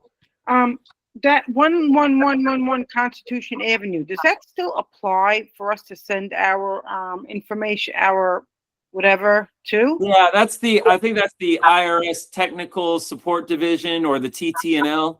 Yeah, because when you call them, they have no idea no idea about nothing. Well, you don't call them. Wow. There's nothing to talk to them about. I guess. Okay, one more thing. The HJR whatever 192. HJR 192. Yeah, that was repealed. There's conflict about that. May I make a suggestion that you use 48, 48 stature at large 112? That's my suggestion. It's the same thing, but in a statute. And that's all I have to say. Yep, put it inside your. Okay. I'll put it in the chat. Yeah, put it in the chat. Thank you for all your time. No problem. Let me check this out. All right, let's go to Pauline. Hi, Paul. So my trustee is able to reimburse me the full amount of my mortgage when she's discharging it, but I'd like to use your process to do it. I think I could do it with this process, but she's able to reimburse me the full amount of my mortgage and reimburse the last 3 years of my income. Is this a process that we could use to do that as well? Yeah, you can do anything. There's quite a few processes, y'all. I mean, you can do bills of exchanges, you can do notary protests, you can do bankers accepted for value, you can do 1099s. There's a lot of processes to get remedy. This is just one that I just kind of explained just because people have always wondered what Patrick Devine's final process was. I see. Yeah. But would you be able to explain how we could get our income reimbursed? Yeah, the SF 1047. Thank you. Thank you so much. No problem. Let's go to DB.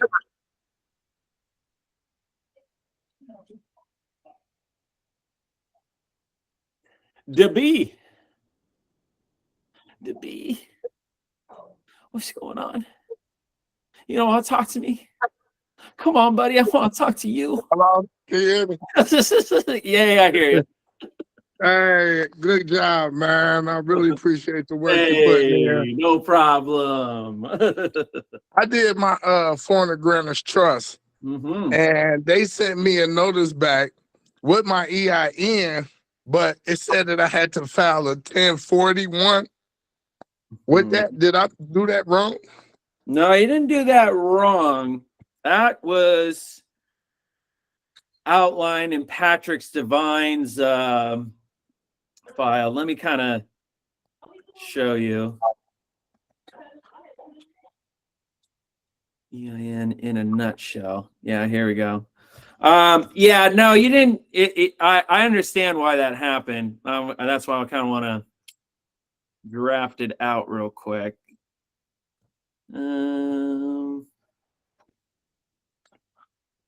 Okay, so here you go. If y'all look, if you have access to all the files of Patrick Devine, if you don't, just go ahead and email us for the full Patrick Devine files. Everybody has access to 37 to 42, which is the final process, but I use so many documents throughout all the files because they're still relevant, including the 1099s. Those are great. But right here, 98 in a nutshell. This was Patrick's summation of it. Basically, it goes into two parts. One, at a recorded birth, you were given a birth trust and decreed in the Bible. This was very good, but they turned it into a dead man's estate to get you to need to become the executor, okay? The second is the account is the one where the money changer set up an SSN estate, which is her, with your help. This was very bad side, also a dead man's estate, And to take total control, you need a 38 EIN to become the executor. It could be classified as a dead man's trust, but in a condition where the money changers have easement access to the state of your property held within, therefore, estate. Okay, easement on your state. The process to come out of her, I'm just going to scroll down. Kind of. I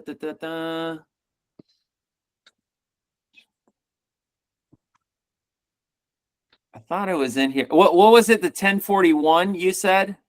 Yeah, it said I needed to file a 1041. Yeah. Okay. 1 second. And they say why? Oh, the reason why? No. No. I got the same No, thing. it just said I need to file it by 2025. Oh, the 1041. Oh, I thought he would have. I felt like I saw invoice voucher. 1041 is for when you have a trust. No, this is just going over the 1040s, huh? Okay. Hold on. I'm going to look up 1041 because that's interesting. I've heard that before. 1041V. What was it? It was just, I think it was just the 10. Hold on, I'm about to look That at 1040V, that 1040V and the 1040V is a money voucher, and the 1041 is the money voucher for the trust. Yes. Yes. There it is. Mhm. Right. To report yearly income for estates and trusts is the 1041. Yeah. Correct. Yeah. So when you earn income tax return for your estate and trust, you use this form to report your yearly income for those estates and trusts. That's why they want you to fill it out.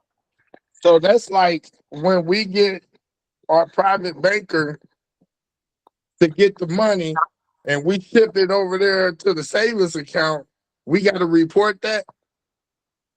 Yeah, you report at all transactions. That's why, well, I mean, they're being reported on your behalf. If you liquidate any of the bonds and you get a 1099-C, I mean, that organization is going to do that reporting anyway. So, yeah, this gets, you got, just like any bank or business or bank or trust that you're dealing with, you have to kind of do the ebb and flows of what's being deposited into your account and what's taking out of your account.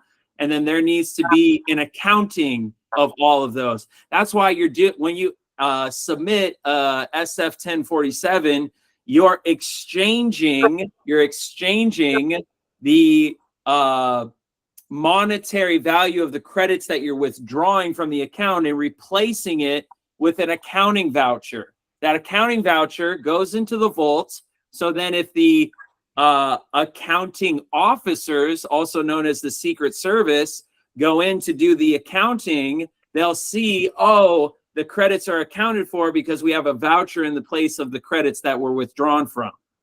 And this is all also overseen by the other accounting officers, which is the IRS.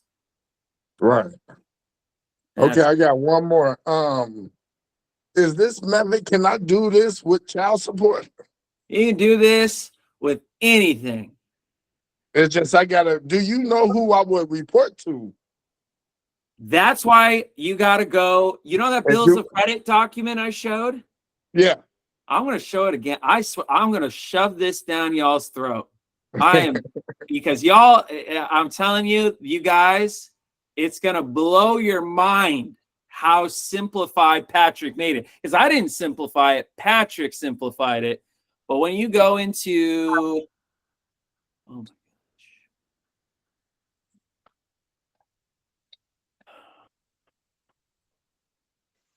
I don't mean to interrupt, Mr. Paul, but you just made something so clear. Mm-hmm.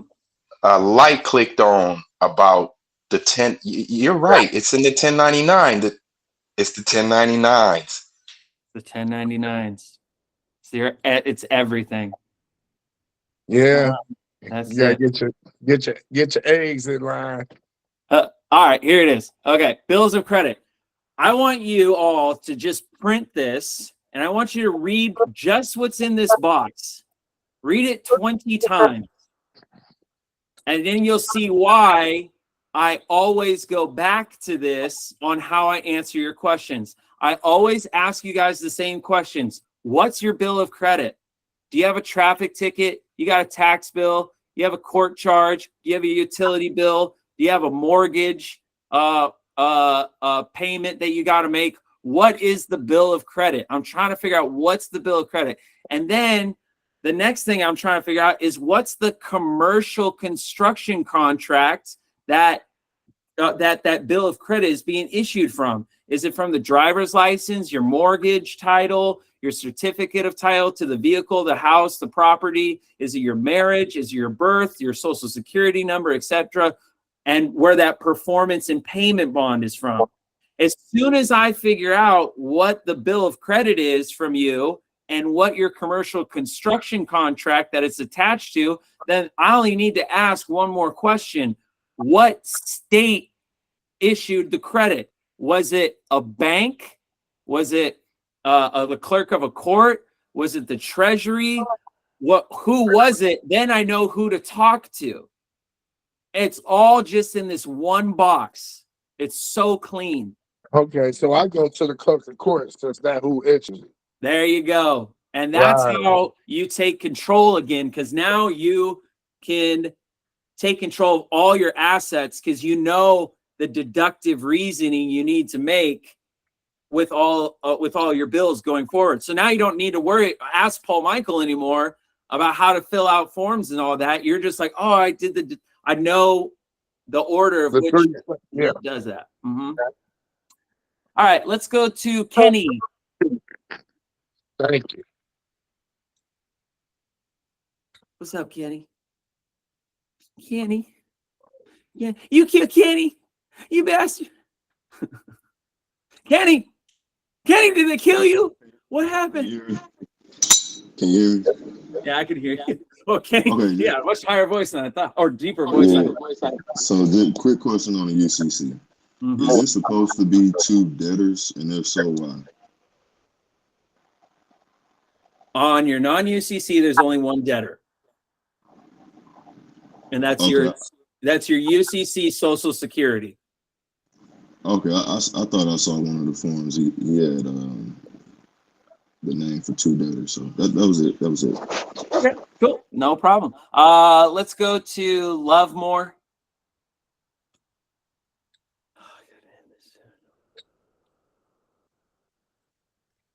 I'm here. Yeah. I had called the 267-941-1099 today, and the young lady asked me what state was I from? I think that's what she said, and I told her I wanted to get a EIN number for my bank, individual banker's EIN number. And the number that I called was for international. So she says, well, where do you live? I said, well, I live in the States. So she says I have to do it domestically, get it on the domestic IRS line. So is that correct? Yeah, I mean, you told them you're not foreign. You're in the United States. So yeah, they're going to kick you over to do a trust online or in the States. And then you'll get the wrong trust, and then you'll wonder why it didn't work. If I did the international one. Oh, you got to do the international one. But she's asking me where do I live, and I live in. I get what you're saying. I know what happened. I get what you're saying. You didn't present yourself clearly. Okay. And she responded to you with your earnest correctly, and she advised you correctly. Okay. Now, but you gotta sit down and you gotta first ask yourself, why am I getting a foreign grantor trust? I was getting the individual banker EIN number, and then I was going to get the foreign trust because you only can get one a day. And then she says you can't get it over the phone. You have to fill the SS4 out. Mm-hmm. Mm-hmm. Come to Tuesday's class. We'll go over that. Okay. Yeah. Thank you. All right. Let's go to Joseph. How's it going, Joseph? What's going on, man? Hey, how's it going, I've been man? about the damn I'm about to blow mine trying to talk, but I'm being patient and cutting off. But I don't really got any question to ask, man. But I've been I started off, studying Patrick Devine, and I got everything you say of that process and all, but I got deeper in the last maybe year now. So I know it's already we've been on the call for a long time now, but I was gonna see if there could be a time when I could talk to you and see if it would be something that you would be interested in discussing, because you got a platform or whatever. And I didn't want to disrespect you, your class or whatever. Yeah, no, totally. And what do you want to do? You want to volunteer, or you want to? But no, I want to give some information to you about some of just about every question that I heard people asking. I got all the forms right here. I got everything from the Treasury to be the beneficiary with $3.8 million that I'm waiting on, that I should be getting in the next month for my 2023 taxes, whatever. I got a lot of wins and a lot of stuff I could, receipts for everything, to back all this stuff up. Here's what I recommend you do. Totally. I love that you have that, Joseph. Here's what I recommend that you do. I created a Google Drive for people like yourself. That's called what did I call it? In my Google Drive, when you send an email to Creditor Academy at gmail.com, you'll get an auto response. Okay. In the auto response, it says, you'll see a Google Drive that says upload your remedy videos. Yeah, but it's so many. That's what you should do. Create a video. Spend 2 days in front of a camera and upload it on the drive, and I'll put it on. Basically, that's why I wanted to say to you, because it's got a lot to do with creditor. Because you look at you at the top of that triangle, you be describing. If you look, it says I/OU. Because your U man is the straw man, whatever, that's your U, that's his name, YOU. Absolutely. And they create it so they control it. I got a lot of information, but I got about without having to do these forms, because that's what I was doing at first. But I got a more streamlined way, because you are a bank under GAAP. Use general accepted accounting principles for your bank, and you just you actually do your report. You keep your own books. It's accounting, and then for every deposit, creates a credit. Everything in the debt was dead, and everything in the living was credit. You got to turn the debt into credit. You can't pay debt with debt. You got to make credit pay the debt. You can't do debt with debt. You got to do with credit. Take all of that knowledge and all that experience and all that remedy, and record yourself at kind of explaining it, and do it. I'll post that up. I put that up, the remedy series, for a Google Drive link for individuals like you who have gotten remedy, because people need hope. They need to hear that these processes work, and that there's not just one process that works. There's many others, and you just tell your story. Take like 10 process right. What is it? Your process, what you're doing is right, and that's how I was doing things when I was following Patrick Devine. But I've went in deep on them, and now I'm so deep that they can't really say nothing to me, because they can't adjudicate nothing, because I'm the fiduciary and the beneficiary. And it goes along on what you're saying, but it's just more of a, answer people's questions. And absolutely. Platform, no, brother, I love that. I absolutely love that. I mean, dude, you're on the right journey, the right track. And there are gems like you that did Patrick Devine's process like I did. And this is why we're bringing it to life, because you know the remedy, like I know the remedy, and we've gotten the experience from it. It's just that people didn't know how simple it was, and so that's why we're having these conversations, and that's why I built the remedy Google Drive, so that you could tell the whole world, dude, this is the right path. Not only that, but I also did this and this and this. Add whatever you want to your process, and I'll post it up. I'm anybody who wants to say I got one single remedy, I'll post up for all to see. Yeah. Oh, I got so much right here right now.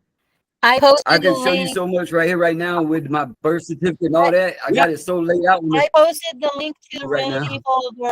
10 minutes is out. I posted the link to the remedy folder for you. Awesome. All right. We'll kind of bring it down. You see all this stuff? I see it, Joseph. Yeah, I get you.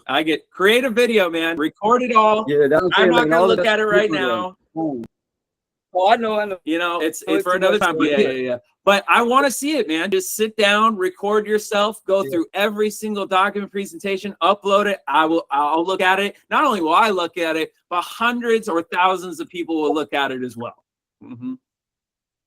I got you. But I can show you the bonds also. I can show you your bonds. With your numbers, I can show you what they're worth, but you got a partnership. That's why 2 dashes in the social security number. That's a partnership. Yeah. You got to make it an EIN with 1 dash. So that's what I can show you the bonds, but whatever numbers you got, I can show you what they're worth and who manages them at Fidelity and everything. Record yourself, post it all up in 5 minutes. Yeah. All right, y'all. Well, I appreciate everybody that showed up today. I gotta end the call now because I gotta get dinner and stuff like that. But thank you all for showing up today. This was a long. Yeah, this was super great to be able to see everybody and get the love and support. Once again, we have restarted our series from course 1 all over again, and I'm so happy that you're able to attend. If you cannot, if this video gets taken down from YouTube, you can go ahead and get it from our Google Drive folder, or you can go on Rumble on our newest account that we created over there, so you never miss out on this informative meetings ever again. Again, just keep out for the latest news updates on when we get our website up and operating and so much more stuff. But then thank you all once again. I really do appreciate your emails. I do try to read every single one of them and try to reply to them as best as I can. But until next time, until next Tuesday, have a great rest of your weekend and God bless. Is your Rumble name under your name, Paul? Good night. Creditor Academy. Thank you. Yeah. Absolutely. Thanks, Paul. Hey, Thank no you. problem. God bless everyone. Thanks all. Good night, everybody. Good night. Good night, everybody. Good night, everybody. Is there anyone on here that has a study group started? Good night, y'all. That's what we need right there, a study group.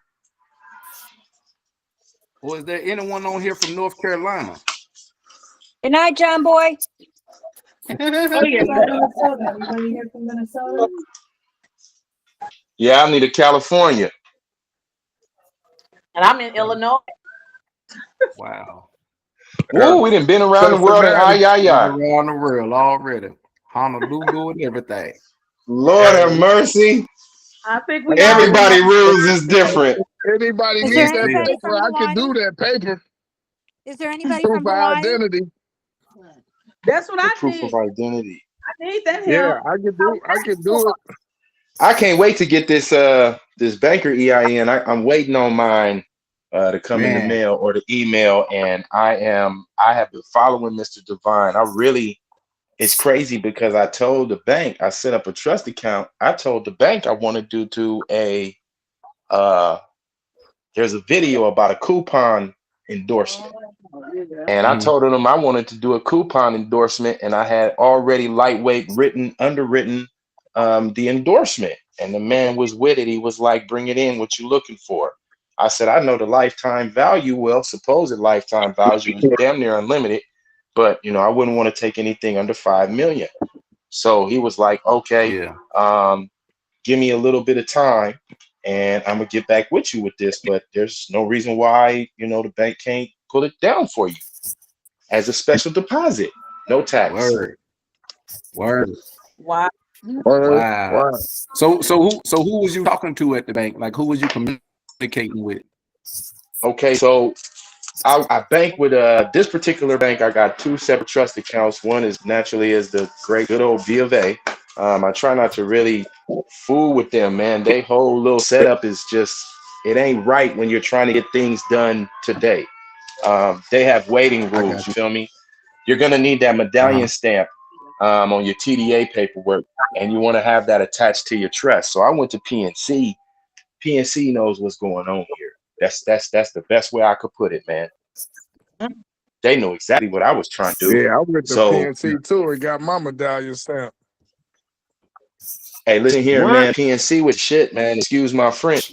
PNC knows exactly what's going on, and right now I got lucky. They had a guy in there, and he was the dude that basically trades. He's the man that gives you the medallion stamps, and he trades the anything on secondary markets. The man was off to the side in the bank in his own little thing. So I got to go over there and talk to him, and it was basically like going in Bank of America and having the Merrill over there to the side. You go talk to Merrill. Yeah. Same ordeal. He's not Merrill, he's not Fidelity. He's just a middleman. He's the broker. So you can run anything through this dude. This dude was, hey man, there was no no's in his vocabulary. Wow. And the banking lingo is what let him know I knew what was going on. So my thing in the class is, that's why I kept asking this man, Mr. Paul, what is the difference between the private registered bond and the bonds that we're talking about? And I still didn't quite get it. Even though he read it on Google, the light didn't click on for me like maybe everybody else, because I have a bond that's going to attach to the back end of that trust account, $100 million indemnity bond. Now, the thing about the bond that I felt or thought was what really caught me is it's a private bond, but what it states is, like any other bond, bills, taxes, things that you owe debt, but it had a key word in it, equity. Now, in my life, what I know as equity is commercial and residential property. Right. So if you can use it for equity, what are they suggesting? That you can go and buy the home? Come on, man. Well, I'm just, hey, now see, this is my thing. Look, like he said, you'd hate to make a move and you couldn't explain it, right? That's right. That's right. I just because we talking about it, I'm telling you now, I'm too unforsure to use it. Even if you told me I could go do that, if I didn't know A, B, and C. Hey, ask questions. Like if he says, "Oh, why do you think you can bring this in?" Are you saying that I can't? Why do you think that this has value? Are you saying that it doesn't have value? Go back. Well, let me ask you a question. No, but if it's attached on this is my thing. I got a phone call, and the phone call was to let me know that they saw the TDA account attached on the back end. I didn't attach it on the front. They did it on the broker, done it on the back. So when the bond is attached on the back, I would assume you give me the same phone call and say there's a bond on the back. Now it's up to me to know what I'm supposed to say to this man about this bond, and I'm up in the air. I have bond questions. So it's like, what do you do? What do you say to the man? He expects to hear something from you as the private banker. You know, as the private banker, you got your EIN, you are EIN, you rocking, you can do pull downs. How do you not know how to use this registered bond?